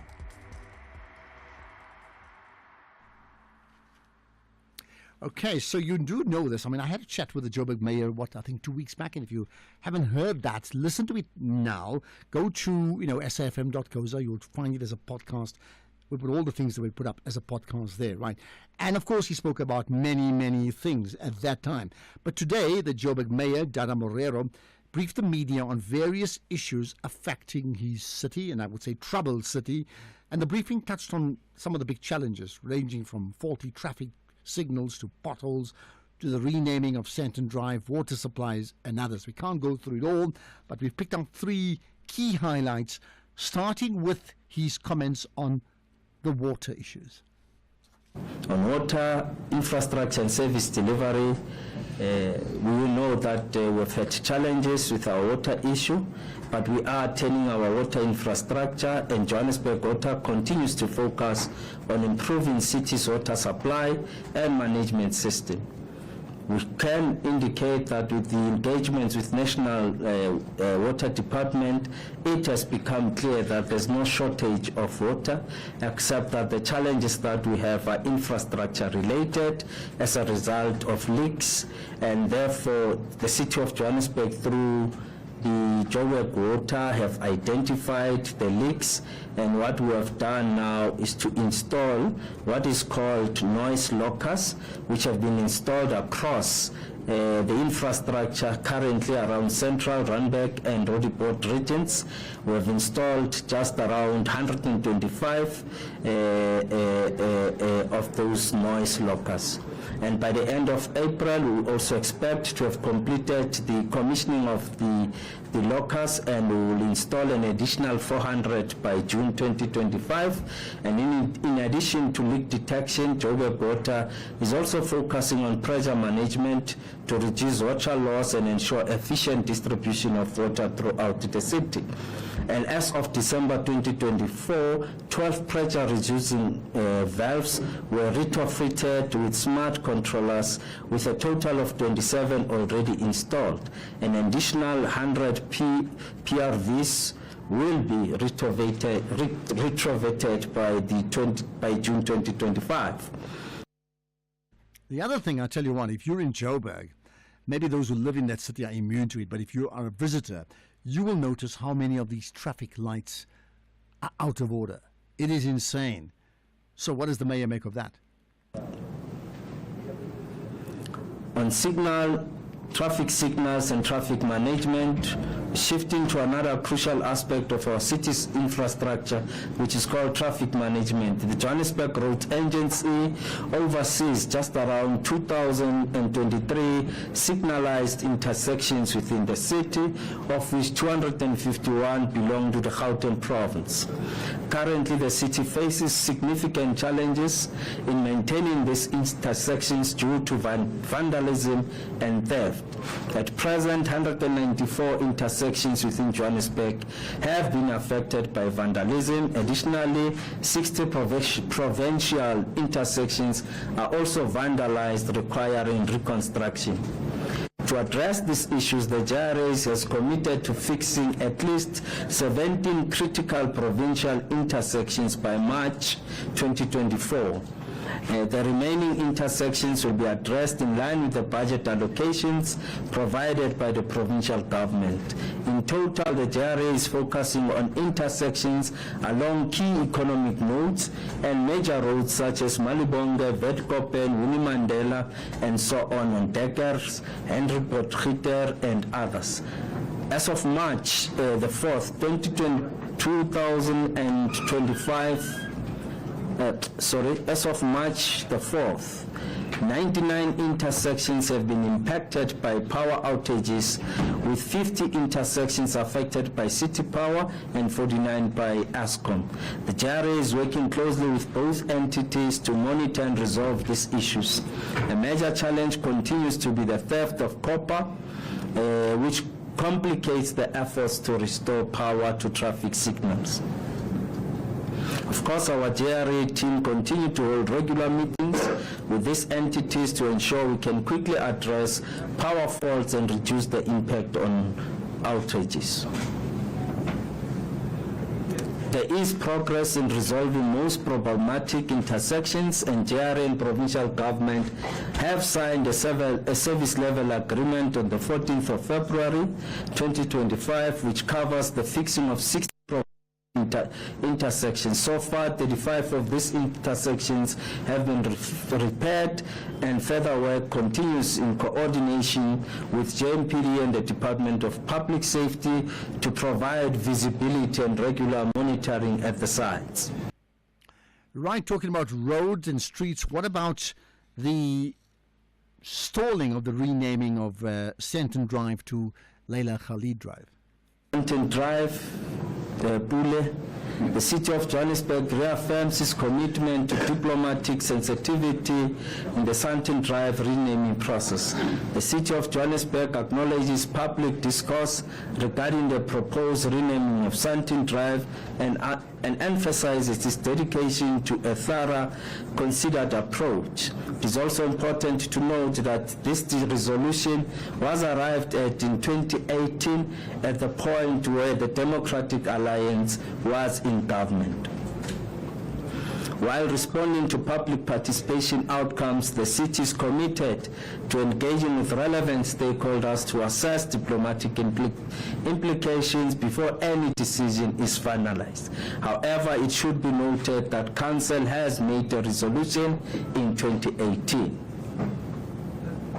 The city urges restrained and responsible dialogue from all parties to avoid polarization.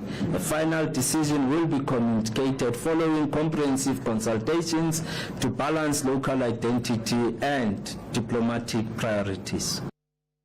Okay, there you are. That's just some of the important points raised by the Joburg Mayor Dada Morero. What do you make of that? Anything that you'd like to pick up on what he said, particularly if you live in Joburg, but not so exclusively, because the point made, I think, by him and including by the president, that the impact of Joburg is felt nationwide and in fact continentally as well. It's that important to the country and to the continent too. And we know at this point in time, I'm not going to say it's in life support. No, I won't even say that. But certainly a lot of it is just broken. Right, I'll get your calls because I want to get a sense of your pulse after this. Across South Africa, online and on radio. SAFM, let's talk. Ashraf Garda on SAFM. I'm looking at and of course it's an open line. I mean, you can call about anything that you feel you want to get off your chest. But I can tell you now, just from the calls lined up, it just says song, song, song, song, song, song, song, song, which does tell me that we've hit a nerve here, because it is a reflection of the national pulse, isn't it? So fine, let's get to hear more about your views on the song, right? Muzi Wenkosi in Bloemfontein, go for it. What's your point? Hi, Ashraf. My point on this issue is, as South Africans, we need to decide what is important for us in our current political context. For instance, social cohesion is very important. And when you talk about social cohesion, we need to draw parallels between the K word and this song. Now, let's take that K word, for example. The original meaning of that word came up with Islamist and so on. But it described me an unbeliever, not necessarily a black person. Yeah.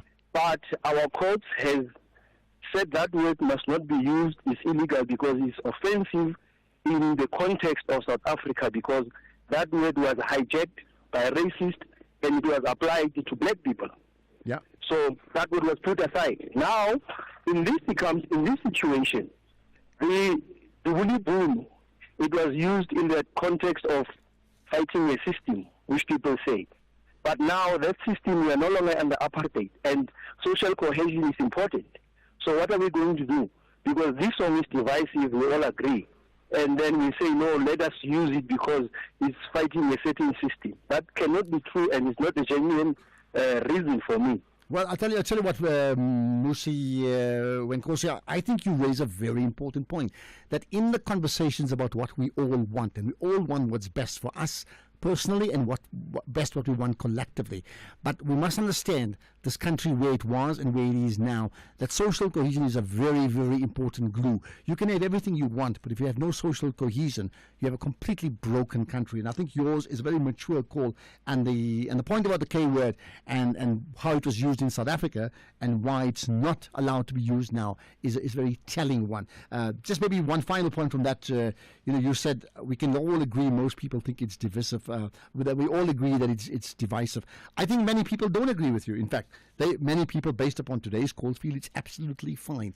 I think there must be scope for you to feel a bit uncomfortable about that. So, Musi, I appreciate your time. Raised an important point. Let's get to Taung now. Motla Lepule. Go for it. As you put Taung on the map in this case here. Go for it. Hello. Good afternoon. I always call in Yeah, but when you do, you put your town on the map. I mean, you know that, right? Yeah. Okay. Yeah. Let me get to the point under discussion.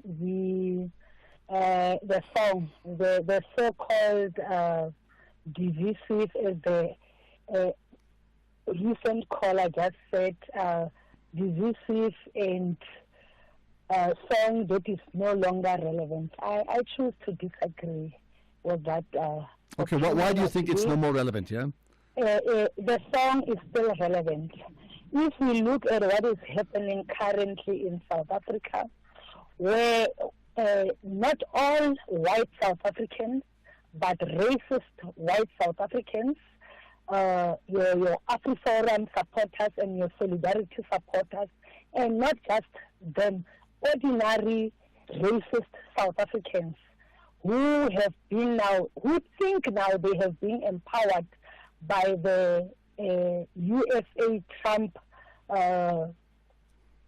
government to disrespect us, to make false claims, and to start wearing their racist attitude proudly so, then you will realize that we cannot afford to forget our history. Okay, but one thing is about forgetting, but remember we are a democratic country, and the majority of, if I had to say that the party that's led this country since democracy is a predominantly black party, and you can question to say if they've fallen short, what have they done? That's point one. Number two is we can't be defined by AfriForum. That I must tell you now. If they want to go back to their good old days, doesn't mean we must now go back to our good old days or bad old days.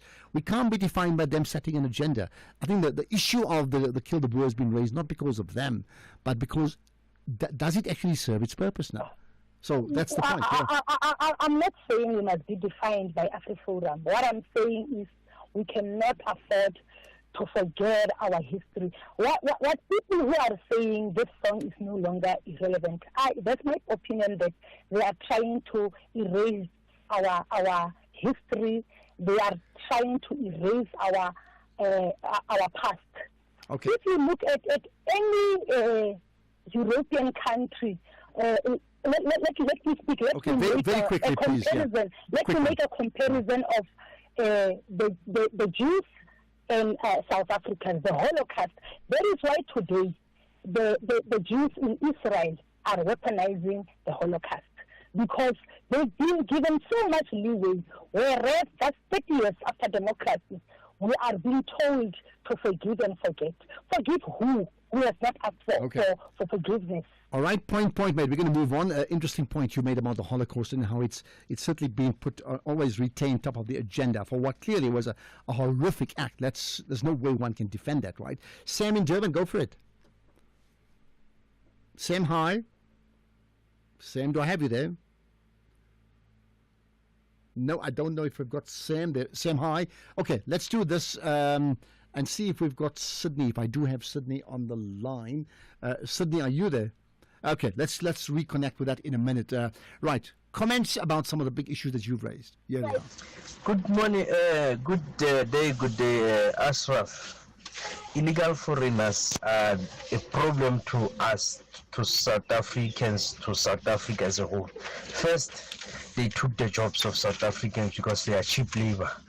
Trucks, driving, 60 minutes, checker scooters, construction, farms, you name it, they are there, they are cheap labor. They are doing a heist with explosives, they are selling drugs, they are having tuck shops, and they are doing all this, and they are destroying our country.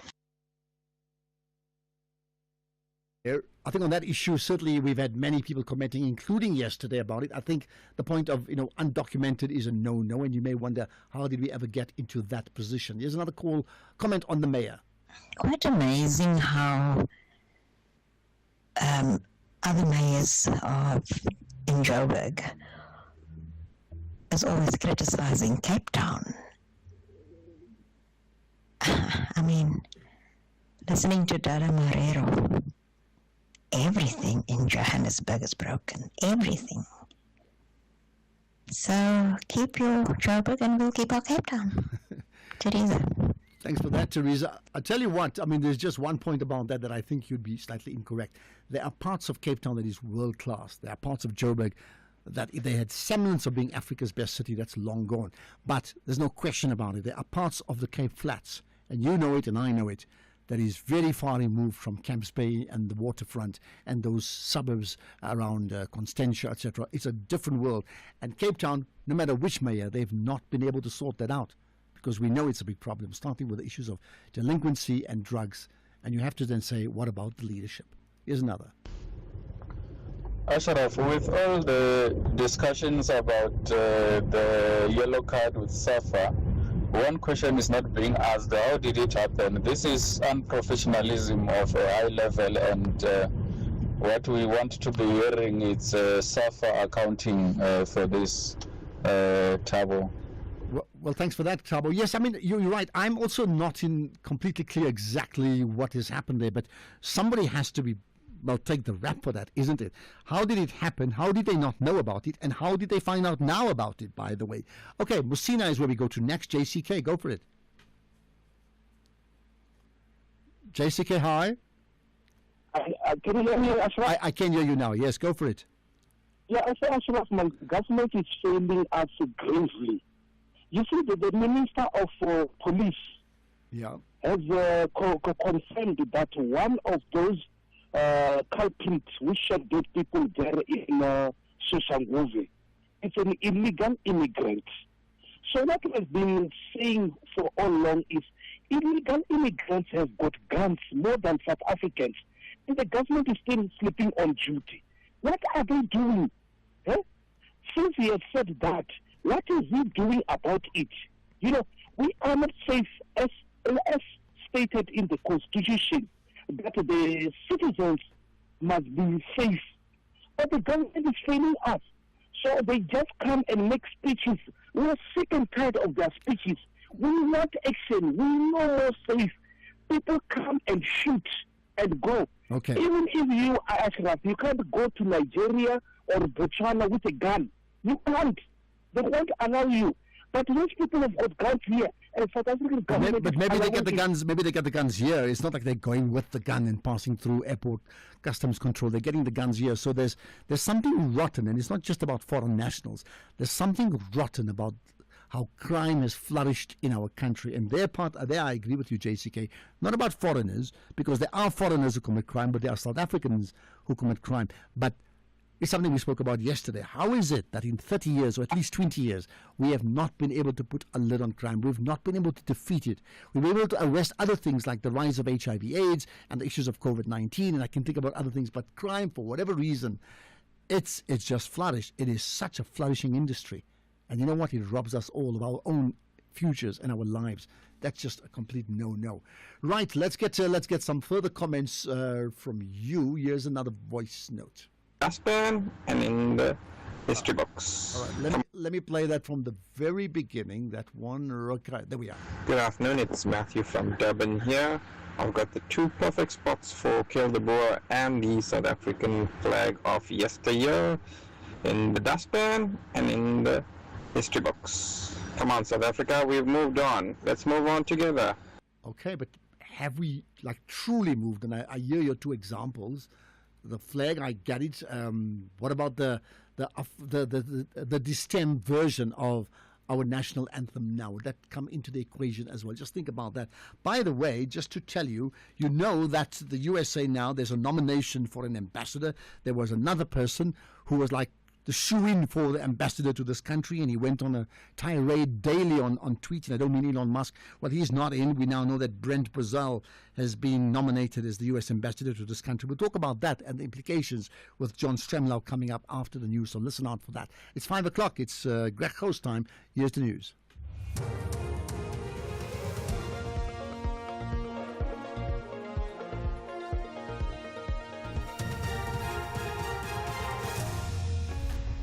Thank you, Ashraf. Search for owner of house with foreign miners and concern over U.S. tariffs. Good day. Police say they're looking for the owner of a house in Lombardy, eastern Johannesburg, where 32 undocumented foreign miners were allegedly kept for trafficking. Police spokesperson Mavela Mosondo says the miners are in police custody while investigations continue into how they ended up in the country illegally. For now, we've kept them as illegal immigrants because they are illegal in the country, pending further investigation. But we are still investigating if there's other charges that might be added. We are also looking for the owner of that house where they were kept. The only information that we are having for now is that the house is being rented out. The owner is not staying there. The person who's staying there is a tenant and is also a foreigner. We are also engaging other government departments like the social development to see how can we assist them because most of them are minors. Minal Masondo says they cannot say for sure how long the 32 have been in that house. He also says they're investigating if the case is linked to another kidnapping case in the area where undocumented Ethiopians were found after being held against their will in January at a house in the area. That cannot be confirmed at this stage to say they were there for more than 3 months or since last year, but it will form a part of the investigation. And it is a concern for us because this is not the first case, especially here in Lombardy East. Remember that we had a similar case in January where there were other Ethiopians that were found in one of the houses here in Lombardy East who were also kept against their will. So we are also establishing if it's the same suspect. A study by financial clearinghouse Bank Serve Africa shows that the slowdown in inflation has boosted salary earners' buying power. It shows that real take-home pay, adjusted for inflation, increased by 0.9% on a monthly basis in February. The Bank Serve Africa Take-Home Pay Index tracks the average nominal take-home pay among an estimated 4 million salary earners. The index found that in 2024, real take-home pay averaged 14,292 rand, representing the first increase since 2020. Independent economist Elise Kruger.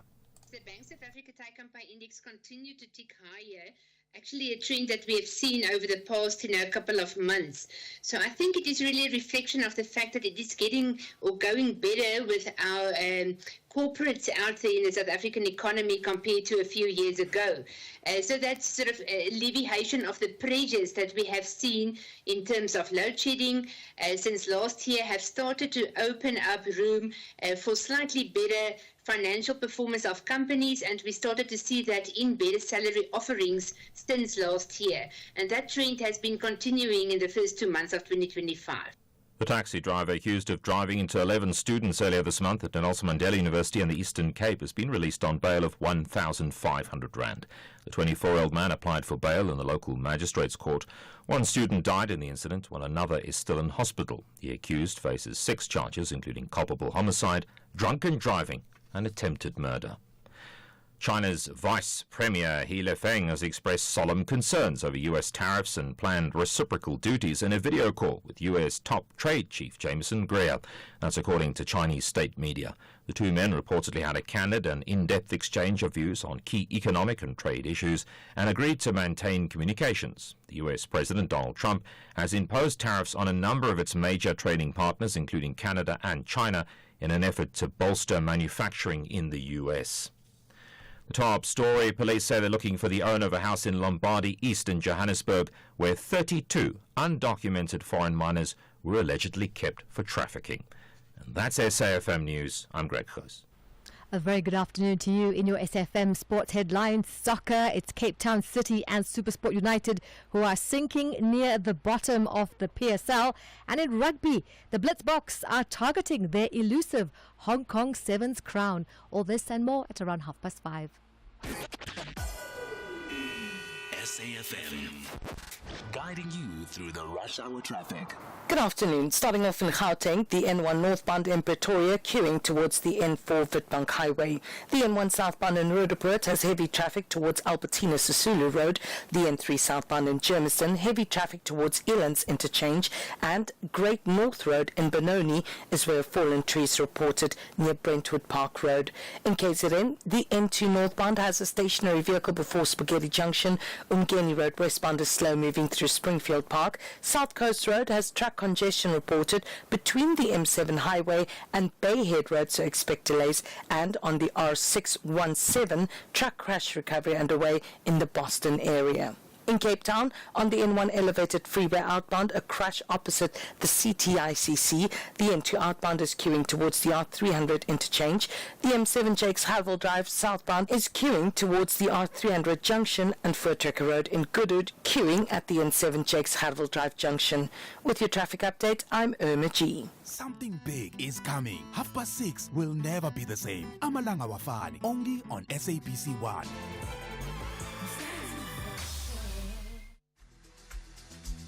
From the shows that bring us laughter to the moments that inspire us, your SABC TV license makes it all possible. Every license paid supports local stories, top talent, and the programs that unite South Africa. Pay your TV license today. Visit tvlic.co.za or your nearest retail outlet. Your screen, your story. Together, we make it happen. SAFM has signed a code of conduct that is enforced by the Broadcasting Complaints Commission of South Africa. Under the code, we are committed to giving news that is accurate, comment that is fair, and programming that is not harmful, does not amount to hate speech, or contain violence or explicit sex. If you think we are not living up to that code, then you can inform the Broadcasting Complaints Commission of South Africa. Direct any complaints in writing to the Broadcasting Complaints Commission of South Africa. PO Box 142365, Craig Hall 2024. Fax to 011-326-3198 or an email to bccsa@nabsa.co.za. For more information, please visit www.bccsa.co.za.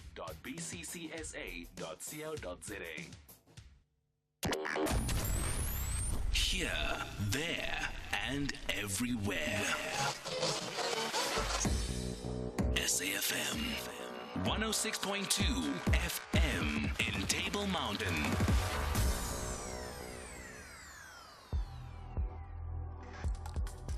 The National Pulse with Ashraf Garda on SAFM.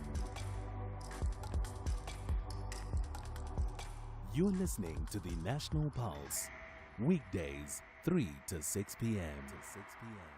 Right, lots of conversation has been about the South African ambassador to the United States. What about the United States ambassador to South Africa? John Stremler with me, honorary lecturer in international relations at Wits University. John, appreciate your time here on the National Pulse. Well, thank you, Ashraf. I'm glad to be here. Absolutely. Well, I'll tell you what, if I was a horse racing commentator, I would say something like, and it's Pollock, and Pollock's there going to the fast, and he's getting to the finish line. Pollock's certainly going to win it. It's absolutely certain, but no, something's changed here. Brent Brazil has come in, and he's actually won this race. John, what's happened? It was always going to be Pollock. Well, it was, but Pollock blew the whistle on Ibrahim Rasool based on a very quick turnaround, and he published on Breitbart, the right-wing platform, that Rasool was an anti-Semite, and he hated the president, and he hated America, and so he would be persona non grata. And it should be persona non grata. And at 10:30 on Friday night, then Rubio said on an X that he would be, in fact, persona non grata. Well, I know Rasool, and I have the highest regard for him. And his statement that he issued on Sunday when he got back to Cape Town, not the megaphone, but a written statement, was really very, very reasoned, and it's 6 pages long.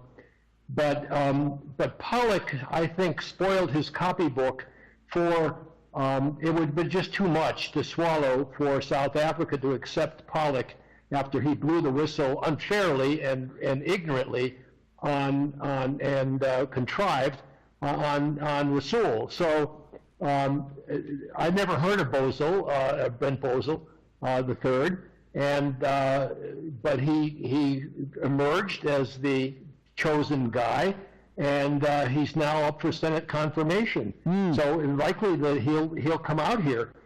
But you know, his son was convicted in the January 6th, 2021 uprising against the Capitol, and he injured a police officer, and for that he went to jail. But then Donald Trump pardoned him.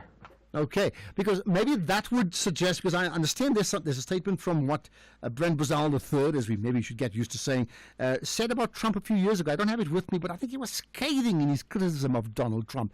And would you think that that's changed? Yes, he was. He was. So what did he say? And that's changed because of that his son has now been pardoned.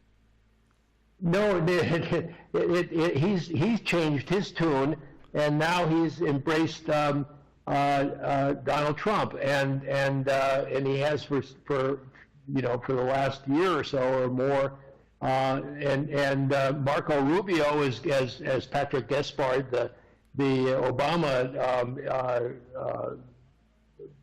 ambassador here, said, Rubio said worse things about Trump than anything that Rasul did. So this is politics, and Trump politics is particularly vindictive if they don't change their tune. So you said, you didn't know much of Brent Bozell. No, I didn't know much. How of much Brent. do you know of him now? He's been spoken about as this conservative commentator, and I think very importantly, in terms of what you may have learned of him now, how would he be seen as a fit in South African politics? He wouldn't be a fit, but I think that Cyril, and I expect that Cyril Ramaphosa, the president, will go along with him coming out immediately and being based here. I think, he is a Zionist, and in his support of Bibi Netanyahu, and that's an ethnic cleansing of the Palestinians from the land that Israel will, as settlers, will claim. And I'm opposed to that. And I think that the South African fundamentally is opposed to it because, Palestine, Peace, Not Apartheid was the title of Jimmy Carter's book in 2006. And so there is a very real desire on the part of, I think, of South Africa to see a two-state solution and see self-determination for the Palestinians, and rightly so. And Brent Bozell is not going to change that. And Brent Bozell will find that there are Jews here who are strongly supportive of the Palestinian cause. We have several in our branch, in the 87 ward of the ANC, and yet there are some Zionists who want Israel, and I've met them as well, and here. But no religion is forbidden, and all religions are tolerated so long as they don't impose on another religion here. Now, interesting. And that's contrary to the image of the Trump administration, which is white nationalists. Yeah. Well, interesting.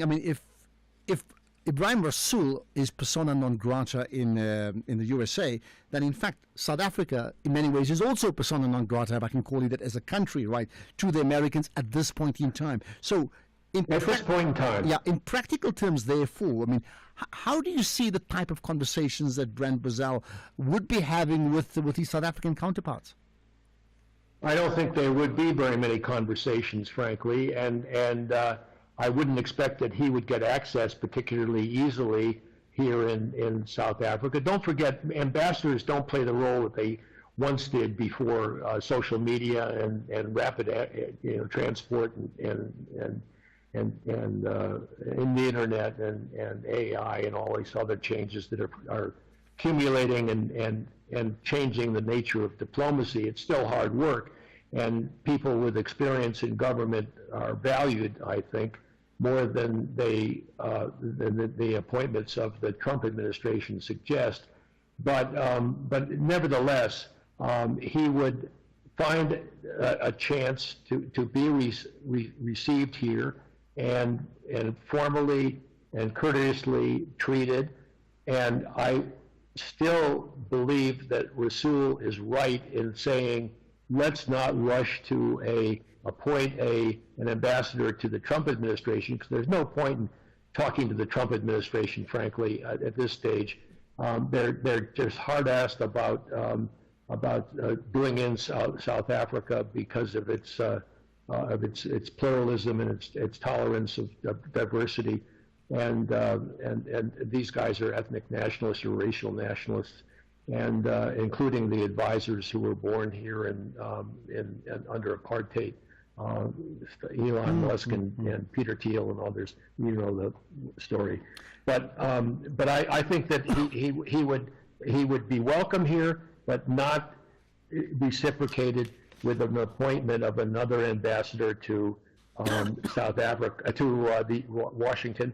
And meanwhile, diplomacy is full steam ahead on sympathy that is widespread in the international community for South Africa's cause, and they really are a bellwether right now, and that's why I feel it's so fortuitous that they're chairing the G20. Absolutely. Let's go back to Joel Pollak for the moment, right? So, I mean, from many reports, I mean, he had the inside track, as per my horse racing commentary at the outset, right?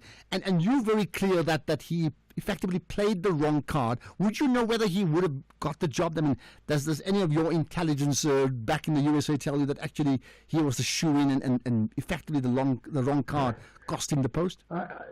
I have probed no sources for that, and I couldn't care less. I mean, it's just that the Trump administration is hopeless in its relations with South Africa, and I just worry about the damage that they're causing out here by cutting assistance and welcoming the Afrikaners as refugees. It is all of a piece, and the sympathy that the rest of the international community has for South Africa's plight was symbolized by the 94 billion rand that the EU pledged for vaccine research and for climate change, which is what Trump was busy in his egregious actions by South Africa. Here's the last thing. Ibrahim Rasool, who in his public speech at the airport and then in his text commentary said so much about so many things that it's just worth looking at every point that he made, right? But one of the things that he spoke about, on the one hand, he spoke about the rise of the right wing and trying to weaken incumbent parties around the world, right? But in all of that, he also made the point about South Africa has to do business with the USA. He was very clear about that, right? Which then brings me on to the last part. So who will carry the baton to ensure that South Africa does pick up the pieces and try and mend what clearly is a broken relationship? And I don't mean who is in the ambassador. What should South Africa be doing to mend that broken relationship?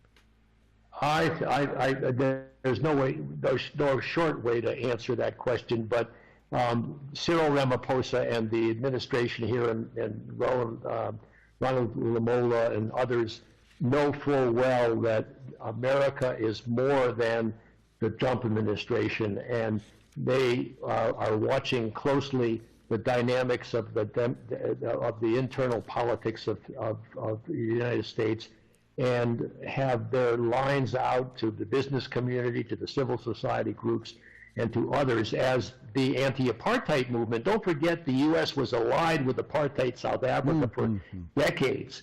And it was only at the end that they finally broke through, but they did so by mobilizing a broad sweep of American body politic for the cause of anti-apartheidism. And they will, I think, watch with interest the reaction that the Trump administration is having at the voting level. Okay, and that leaves us all guessing. South Africa versus the USA. How do we say South Africa and USA? John Stremlau, Honorary Lecturer in International Relations at Wits University.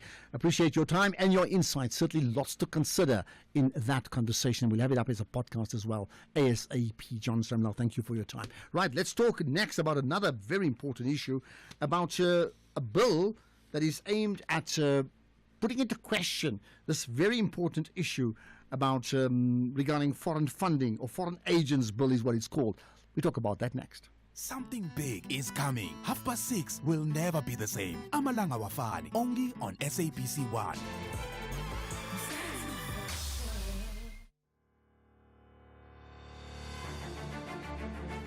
This Human Rights Month, SAFM is deepening a culture of social justice and human rights. It's a time to reflect, engage, and take action for a more just society. From thought-provoking discussions to powerful stories, SAFM is leading the conversations that move us. Because your voice matters, your rights matter, and together we shape a better future. SAFM, leading the conversations that move us. If we have rights, shouldn't we also have opinions? SAFM, leading the conversations that move us. Ashraf Garda on SAFM. Right, let's talk about, by the way, your comments, we'll take them all from around 5:45 up to the top of the hour at 6 o'clock. That's call-ins, that's WhatsApp voice notes, as well as text messages, as well as some of you tweeting on the X platform if you tag us on SAFM Radio. If we can't read them all, we may just repost them anyway, right? Okay, let's talk about the Foreign Agents Bill.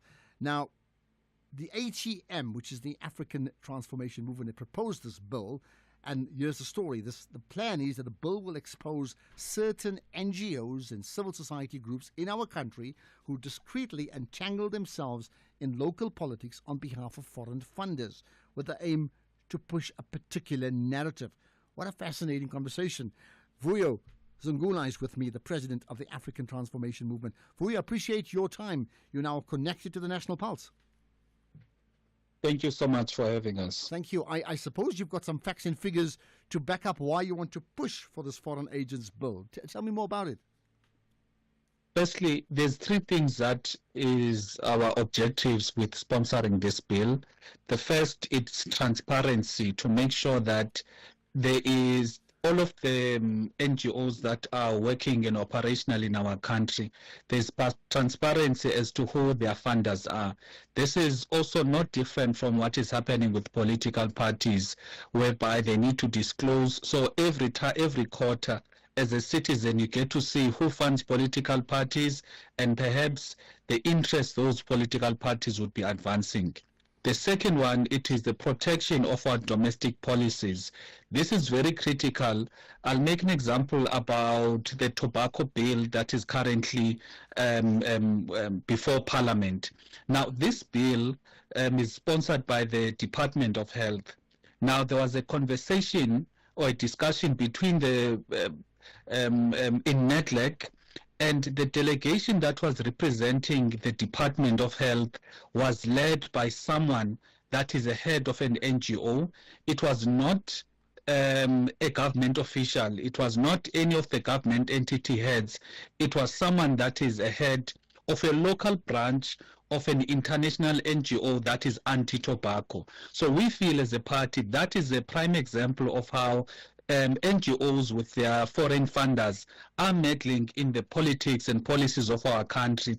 And in fact, they are depriving ordinary citizens the right to set the policy direction of our country through public hearings, etc. The last one is safeguarding our sovereignty.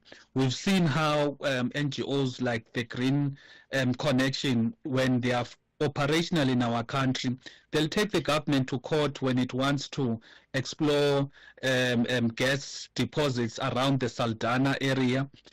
Whereas when the very same organization that is there, for example, in Namibia, they will not, they will do nothing when it comes to the Namibian government exploring gas deposits. So those are the three main objectives of why you are sponsoring this bill.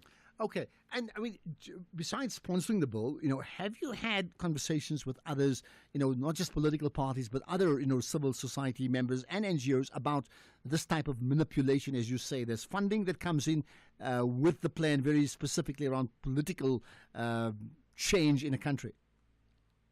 Yes, most of the NGOs, very credible NGOs that we spoke to, they were very much in support of this bill because they feel that NGOs are losing their credibility in our country, particularly for the work and sometimes they do, where they meddle or somewhat block development in some areas, or in some areas you find that they are not really working in the best interest of the people. So such a bill, in their view, will give confidence to everyone in civil society that when you are dealing with NGOs, you are dealing with NGOs that have got the best interest of the people, South Africans at heart, and there is no NGO that will be operational and once operational at the behest of their foreign funder, and ruin the image of the entire NGO or civil society sector in our country. Okay, well, without getting into names for now, I mean, what do you think of all the monies, funding monies that South Africa has received, South African NGOs, right? What percentage of those effectively have a greater purpose beyond the literal thing of, maybe supporting healthcare or education? That means that there's political purpose around that. What would you say? Look, one thing that we just want to really get across is that we are not saying we are going to stop, this bill is there to stop NGOs from receiving foreign funding. So we are saying that once this bill comes into effect, there must be labeling, in the sense that USAID, if it's operational in our country, it must label itself that it is a foreign funded NGO and their funders are sitting somewhere in America. That way, if they're interacting with whatever community, the community just knows that this is the type of organization they're dealing with. You have cases such as Tolobeni, whereby you've got NGOs that are pushing a certain narrative there. So when it comes to transparency and the labeling, that will assist the communities to know that this Australian NGO that is there, that is, influencing the community, it is at the behest of the Australian government or company, and with these particular objectives. Otherwise, the NGOs, so that is the one part. The second part, it is to restrict some activities by the NGOs. For example, as a political party, if you receive foreign funding, you can only use it for leadership training and development. You can't use it for campaigns, to register as a political party and other functions. So we are saying that something similar must happen, whereby if you are a foreign funded NGO, you cannot be taking the government to court over the policies of South Africa, which come through public participation processes, whereby Parliament does listen to the voices of the people. So is your concern mainly around the transparency? That means you want to know where the funding comes from, or is your bigger concern not just the transparency part, but the fact that there are, donors globally who are hell-bent on destabilizing South Africa? The greatest issue on our side is the amount of influence foreign-funded NGOs have in our policy space in our country, and the amount of when they take the government to court to block some of the development objectives of our country. So ours is to deal with the type of influence, because we want the direction that South Africa takes must not be coming from NGOs who are foreign funded, but it must come from South Africans themselves, either through their political parties or any other South African entity that is operational in our country. Now, I understand the plan is to table this in Parliament around July. What sort of appetite do you think the other parties would have in supporting you? They're very much in support. We've spoken to leaders and members from different political parties who all agree that the issue of unregulated NGOs is very dangerous in our country, and they've also made comparisons in terms of how in other countries there's legislation to manage the NGOs that operate in those countries, so that you don't have NGOs that are effectively running the country through the courts or other alternative means. Okay, well, thanks for that narrative. You certainly got us thinking. Much appreciate your time. Excuse me, Avuyo Sangula, the president of the African Transformation Movement. Let's get to the news headlines now. Here's Greg Cross. A quick look at the headlines of this half hour. 2 learners have died after being hit by a vehicle on the R75 in the Nelson Mandela Bay Metro in the Eastern Cape. Police say they're looking for the owner of a house in Lombardy, Eastern Johannesburg, where 32 undocumented foreign minors were allegedly kept for trafficking. And the Sudanese army says it's retaking control of the airport in the capital, Khartoum. There's a full update, as always, at the top of the hour. SAFM, guiding you through the rush hour traffic. Good afternoon. Starting off in Gauteng, the M1 southbound in central Johannesburg has heavy traffic towards Crown Interchange. The N14 westbound in Krugersdorp queuing towards Hendrik Potgieter Road in Bedfordview. The N3 northbound queuing on the ramp to the N12 east at Giluli's Interchange. And the N12 R24 westbound queuing on both routes towards Giluli's Interchange. In KZN, the N2 northbound has a stationary vehicle before Spaghetti Junction. The M7 westbound queuing at Bel Air Wakesley Road Junction. The M13 westbound in Kloof has a stationary truck near Pioneer Road, and the N3 northbound in Ladysmith has track crush recovery underway near Bergville Interchange. All lanes are open. In Cape Town, the N2 outbound queuing towards the R300 interchange. The M5 southbound has a crash reported at Kromboom Road. The M3 Philip Hosanna Drive outbound queuing towards Hospital Bend, and the N1 inbound queuing towards the M5 southbound off-ramp at Kuburg Interchange. With your traffic update, I'm Irma G. This is SAFM Sport with Zai Khan. So, Zai, let's talk about SuperSport United. We know that Gavin Hans no more in the hunt for a title, but they were in the relegation zone. What's it, Arendse? That's the goalkeeper. Imagine. Can he lead them on to big wins? Yeah. Oh, well, we hope so, because we've had, SuperSport go from title talk to relegation whispers. Yeah. So that's what's happening at the moment between SuperSport United as well as Cape Town City, Marumo Gallants, and even Magesi FC.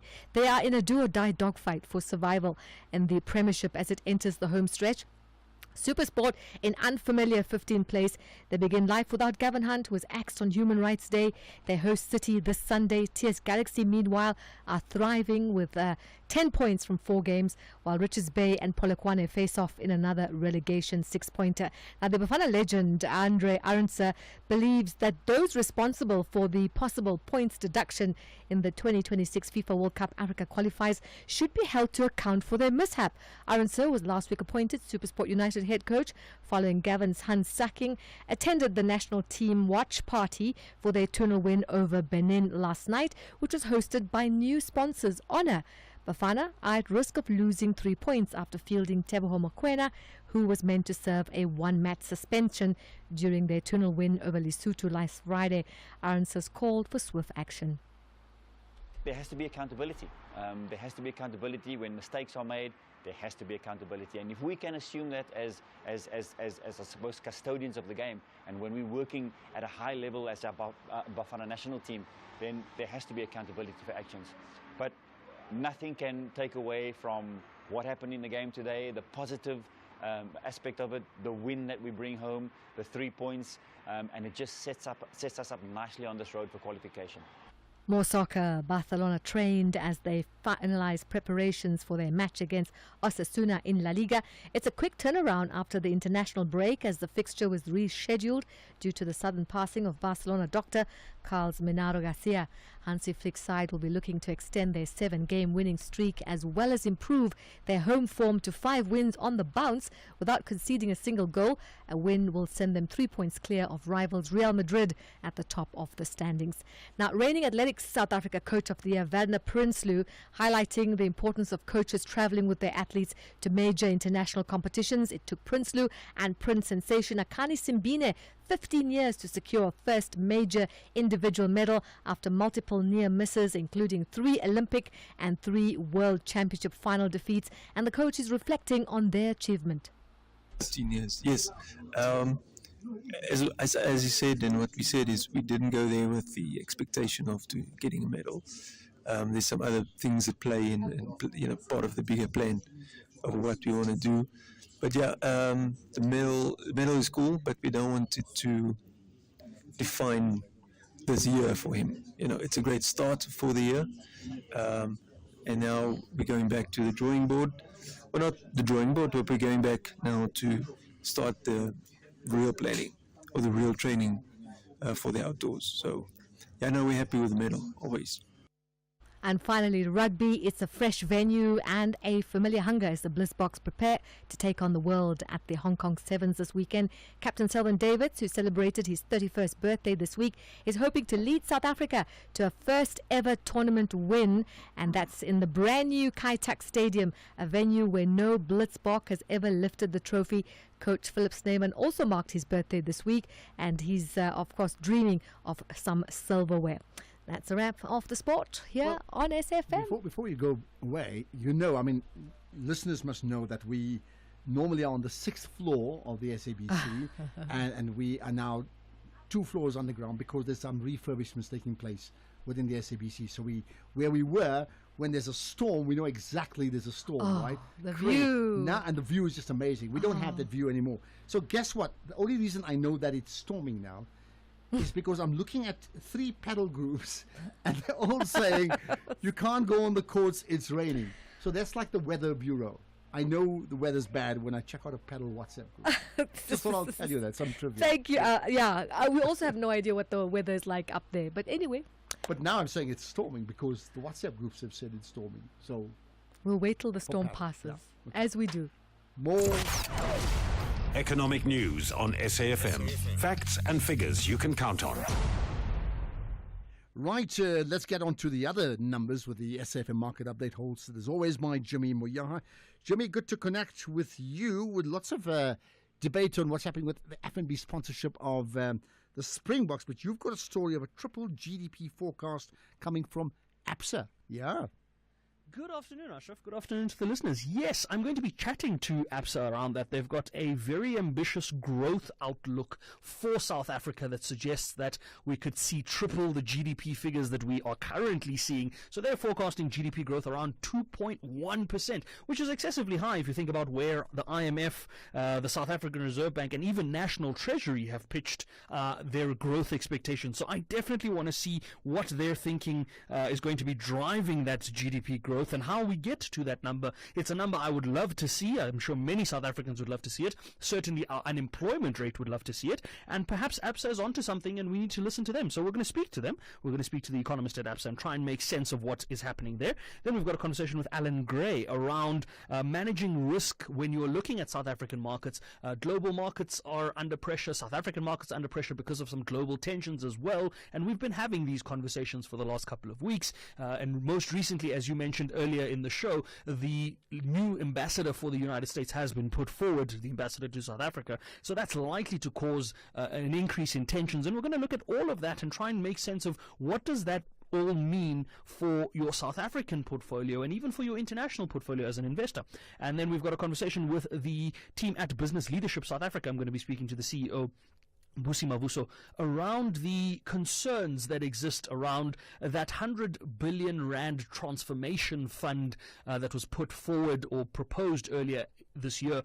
We looked at it back in January. It was brought up again at or in the budget speech, and it has come up since then again from the Minister of the Department of Trade, Industry and Competition. There's all this talk that this is what we need to do, but there's very little conversation around how we get to the 100 billion and how the 100 billion is going to actually benefit the economy. So we're going to get some thoughts from Business Leadership South Africa around that and see if we can make sense of that. And then, because it's Wednesday, we wrap up all our Wednesdays with an executive lounge segment. We're getting to know the CEO of the South African Wind Energy Association. He joins me on the show to take a look at what it is that he does at the Wind Energy Association, but also what he does when he's not at work.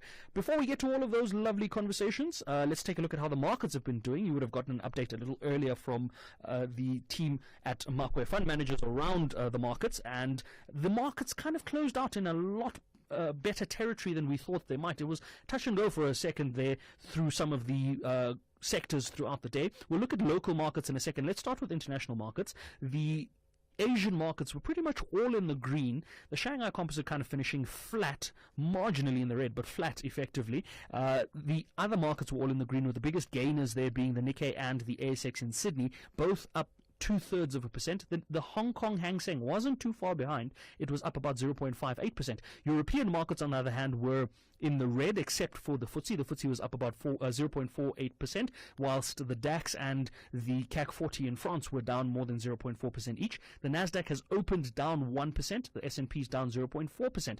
You would think that South African markets would be having a tough time. No, we had a really good day. Financial stocks leading the charge there, 0.9% up. Industrials down 0.13%, cancelled out by the 0.13% gain in resource counters. The all share was up about 0.25%, and the top 40 was up to almost 1/3%. If we look at the rand's performance, holding steady against the dollar, giving a bit back, 18 rand 25 at the moment against the US dollar. 1 euro's at around 19 rand 68. 1 Australian dollar 11 rand 52. 1 British pound 23 rand 54. Kind of consistent to where we've been for the majority of this week, so not much happening there. Platinum and palladium both at $975 an ounce, neither at $1,000, so we're not happy there. Brent crude, sadly, is marching towards $75 a barrel. It's at $73.95 at the moment. The gold price, $3,018 a fine ounce. And anyone looking at Bitcoin at the moment, 86,800 odd dollars a coin, or around 1.58 million rand. So we're going to look at these movements. I've got the pleasure of speaking to Sasfin Wealth's David Shapiro on markets this evening. So he's going to give me a sense of what he sees playing out in the markets, and we're going to have that conversation just after 6 p.m. But for now, Ashraf, back to you. Okay, perfect. For that, Jimmy, enjoy your show, 6 to 7. Lots to talk about there, absolutely. And then sport followed by with Michael Edmondson from 7 to 8. Right, but what it means, we've got like a 15 minutes, maybe even more, time to talk to you about you and what you think about the biggest issues that drives the national pulse today. Right, next up. The National Pulse with Ashraf Garda. Right, so what do you feel? I want to certainly feel your pulse. Kaya in Cape Town, go for it. So I just wanted to say, I think the song is very decisive. I think I do get that. I mean, look, I work in an environment where there's a lot of Afrikaners, and I feel like the whole concept of them being apologetic over apartheid is totally gone now. And that song is just making it worse. So there's now something to point at, that while you guys say this, basically, while you guys say that you've been mistreated, but what is this? What is meant? Okay. I think we've just lost that. We've lost that call, maybe Kaya. But Kaya's made an interesting point too, to say, well, he believes in terms of the people that he's worked with, that in fact they've moved on, and they're certainly not yearning for the apartheid days. It doesn't mean we don't have elements of racism. I think we all probably have it. We're all victims of a system that was meant really to segment our thinking. Sadly so, isn't it? Right, let's see if I've got another call I can pick up. We'll get to the voice notes as well in a moment. I tell you what, I wonder what your thoughts are, particularly, and I know it's not the only thing we're going to talk about, but particularly around the Kill the Boer story. So if not that, what then? What would you replace it with, right? Right, Vuyiswa in Parktown, go for it. Hello. Vuyiswa, hello? No, I think we just struggling to connect with Vuyiswa. Let's play some of the voice notes in the meantime. Good afternoon, Ashraf. It's Furana from Tepe. You know, Ashraf, I couldn't agree with Mr. Zungula even more. These NGOs are funded by these foreign oppressors, and they tell them what to do. And look at our nuclear deal with Zuma. They said it was corrupt because Zuma wanted to leave out the USA. We can't explore petroleum now in Southern Bay because of this NGO. We could be paying 10 rand or 12 rand for petrol currently. But is there a flip side to that? And I don't mean funders, but on a country level, to say, I think Gayton McKenzie made the point the other time to say, well, as long as you receive money from a country, then you must also fit in to their principles. Otherwise, well, don't take their money. You know, is that point valid? Right, Vuyiswa, we now got you from Parktown. Hello. Yes, Ashraf, how are you? I'm good indeed, right? What about you? Yes, I just want to reflect to start yourself this conversation about the song. Yeah. You know, Ashraf, some of us are still going through excruciating pain that you can't forget these songs whenever you're in the kitchen, whatever. You know, so it actually comforted us in the camps in exile. Because that was the only way, you know, to remember our fathers, our mothers that were killed. So this thing that we must not sing it or we must forget about it. It is like those who tell us to move on. Move on to where? When must we move on? When nothing has been done? Why is there still race? So all right. So if that's the case, here's the question, and it may have changed. The first time I heard it, I think it was Peter Mokaba, who was the ANC Youth League president at the time. I mean, that's the same Peter Mokaba. The stadium is named after him now, right? And then, of course, Julius Malema in recent times. Why would you think then, Buyiswa, that very few political parties with huge black followings actually sing that song? I mean, how many ANC members sing it nowadays and at ANC I don't care who sings it, who doesn't sing it, but I know it's from the struggling camps. So while we were growing up in exile, being brought up by Oliver Tambo, it comes from so many political liberation parties that fought for this country. So it's an old song, and it has a reason for us to sing it because we are still oppressed. So it's excruciating to hear journalists oppressed. Okay, got that. Oppressed. We still are. All right, Buyiswa, well, thanks for that. But here's a question. I mean, we know there's a lot of transformation issues that have been unresolved. But when you feel that you're oppressed, how much of your anger or disappointment at the fact that you are oppressed is targeted towards what happened before, and how much of it is targeted towards the people in charge of the country right now? Just a question that I'd love to have that conversation with you about. Right, Ness in the Western Cape. Let's get your thoughts on the song. Yeah, I'm good. Go for it. Ashraf, are you? I'm you live on the air. Thanks. Good to connect with you, Ness. Go for it. Okay. I want to talk on it for two things shortly. Yeah. According to the song, I think there's no need for the song to sing that song again. Even though maybe you've got the right to sing that song, but it doesn't have a meaning for the new generation or for our destiny, as we have got a democracy since 1994. But we come to the point where I want to talk about that the rename of the Santen Drive. Yeah. The rename of the Santen Drive, if we can check, the South Africa, when they support the Palestine, we are not the default supporters of the ANC. It is not the South Africans, it's the ANC that are supporting the Palestine. I think to support the Palestine, it is right thing to support the Palestine through the UN Security Council. But when we support the Palestine as a majority of South Africa, so we are not the default supporters of the ANC, where they support that one. Yeah. Reason why I'm saying this is I can see the USA here in South Africa. There's so many companies that are here in South Africa, Apple, IBM, Microsoft, and automotive and the consumer goods that are here in South Africa that create jobs and they make economic growth. But compared to Palestine, there's nothing that we gain here in South Africa from the Palestine. All right. However, However, that thing doesn't mean that now the Palestinians cannot be supported. They can be supported by some certain groups. And the majority doesn't mean that we are all South Africans supporting the Palestinians. All right, you've made your point. Thanks for that, Ness. Lots to think about that one, saying maybe the majority supports the Palestinians, but not everybody supports the ANC. And some of the views, I can understand it, of the ANC is with regard to Palestine is ANC views. But overall, he's on side about supporting the Palestinian cause, and I think also suggesting that perhaps we need to be a bit more practical about how we deal with the Americans. So I get it, right? Okay, Lucky in Pretoria, you're now live on the air. Go for it, Lucky. Thanks, Ashraf.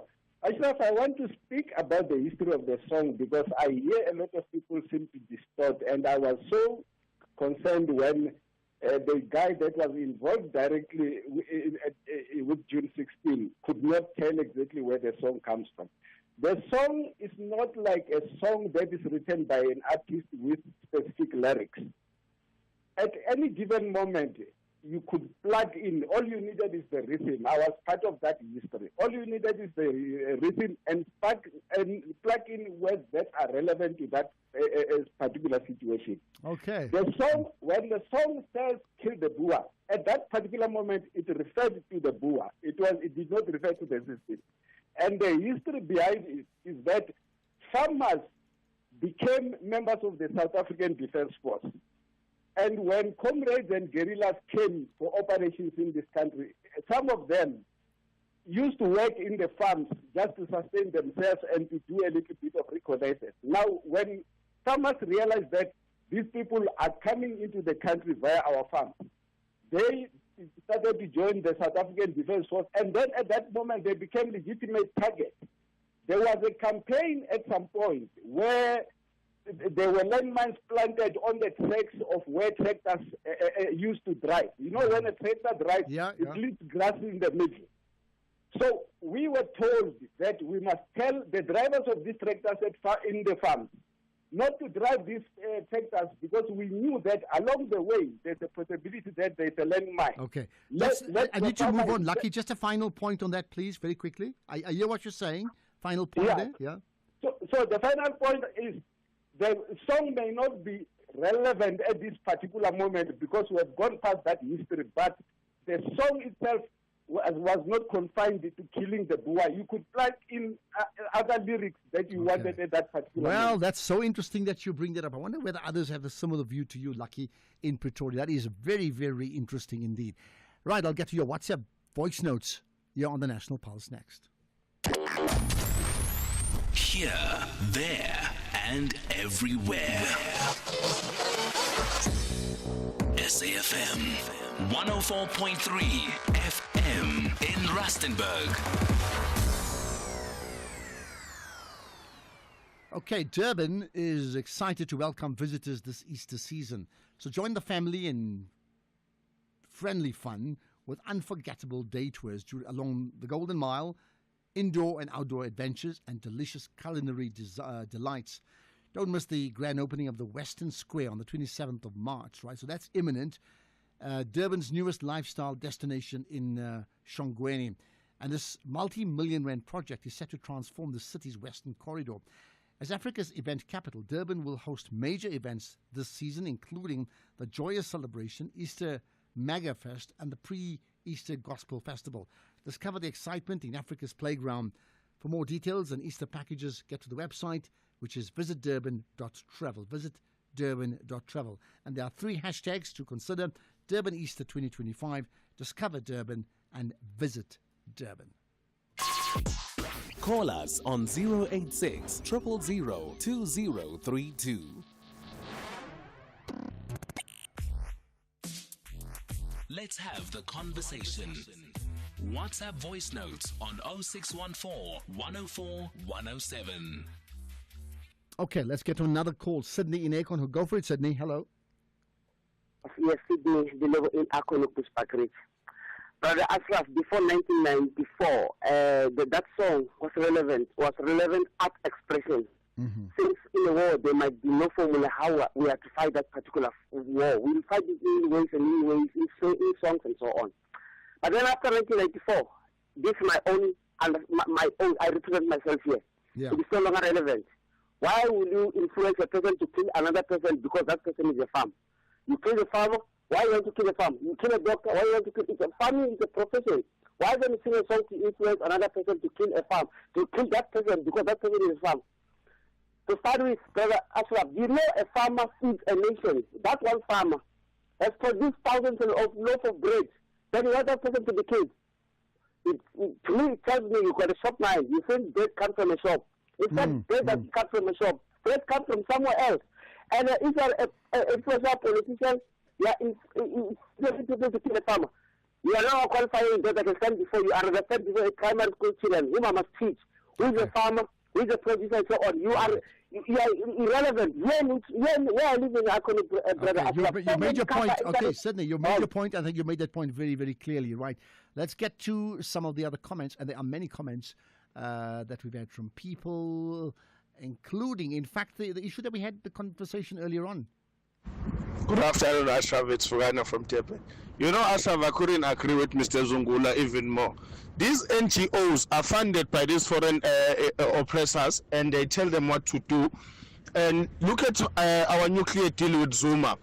They said it was corrupt because Zuma wanted to leave out the USA. We can't explore petroleum now in Saldanha Bay because of this NGO. We could be paying 10 rand or 12 rand for petrol currently. Okay, so there's certainly one person who supports that bill. By the way, did you listen to Rob Herzog? I mean, he made the point the other day at some business webinar, right, that there has to be much more funding for political parties like the DA. There's got to be much more for AfriForum. People must stop supporting News 24 because it's a woke setup, and they must. And he's part of a grouping. They are going to fund 20 podcasters who are all conservative, and many of these podcasters are black podcasters, but what is perceived as conservative, and he gave names as well. I tell you what, that's a conversation to be having as well about the influence of the funder. Good afternoon, Ashraf and the team. Trust you guys are well and blessed. Ashraf, please help and give us clarity. If an ambassador is nominated by a country going to another country, shouldn't there be sort of diplomatic conversations to say, we've nominated this person to come to your country, sort of what is your requirements and so forth? I think that should take place first, or I don't know how does it work within the ambassador being nominated to a specific country. Thanks. Bye-bye. Well, I mean, I think the prerogative is the country, or that person represents. So you get nominated, then they pass it in that country, and that person's approved, then gets sent to another country. Unless they're at war with each other, and maybe we're not at war, we're just war of words, then that person's accepted in this country, but they have to present their credentials, which are then accepted. In certain cases, those credentials that are presented are thrown out up front, and the person never takes up the position. But that's very rare, I would think. Okay, hopefully that answers your question. Right, here's another comment on NGOs. Ashraf, the ATM and Zungula very clear leadership.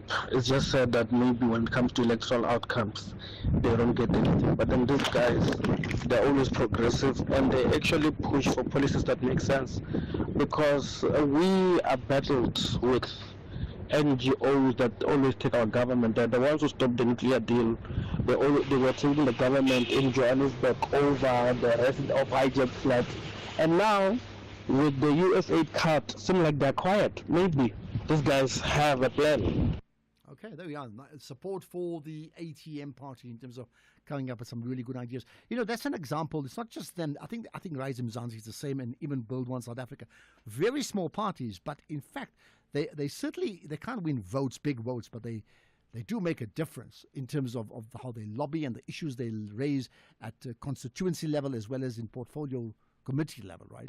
Afternoon, Ashraf. Malisalina Mpumalanga Patorinal from Limpopo. Ashraf, tell me, I understand that we want SAFA to account, but then isn't it everybody's responsibility? SAFA, Lesotho, and FIFA. Doesn't SAFA submit the players that will be playing for a specific match, or they only submit the names of players at the beginning of the tournament? Because I'm thinking that every game they submit players' names. Well, I mean, to be fair, I don't know. I think they do announce a squad. Whether they're entitled to tell like FIFA what the squad is, I think it's very different to your starting 11, which we know could be like an hour or two before the game, and that's really the important one. So if anybody knows better than me, because I don't know, let me know. Mr. Ashraf, good afternoon. It's Ndumiso from Waterfall in KZN.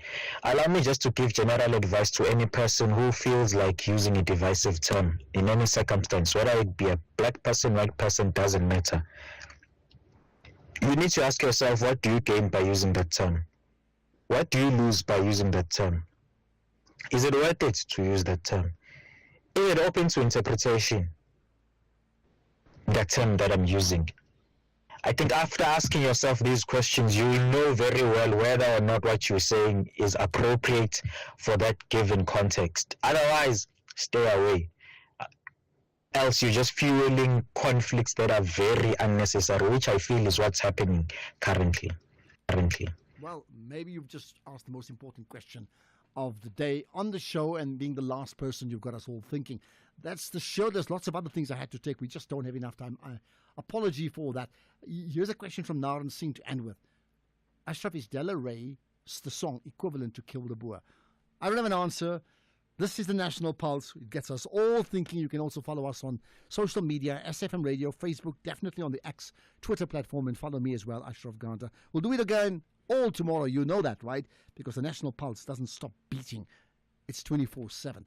It's 6 o'clock. Here's the news with Greg House.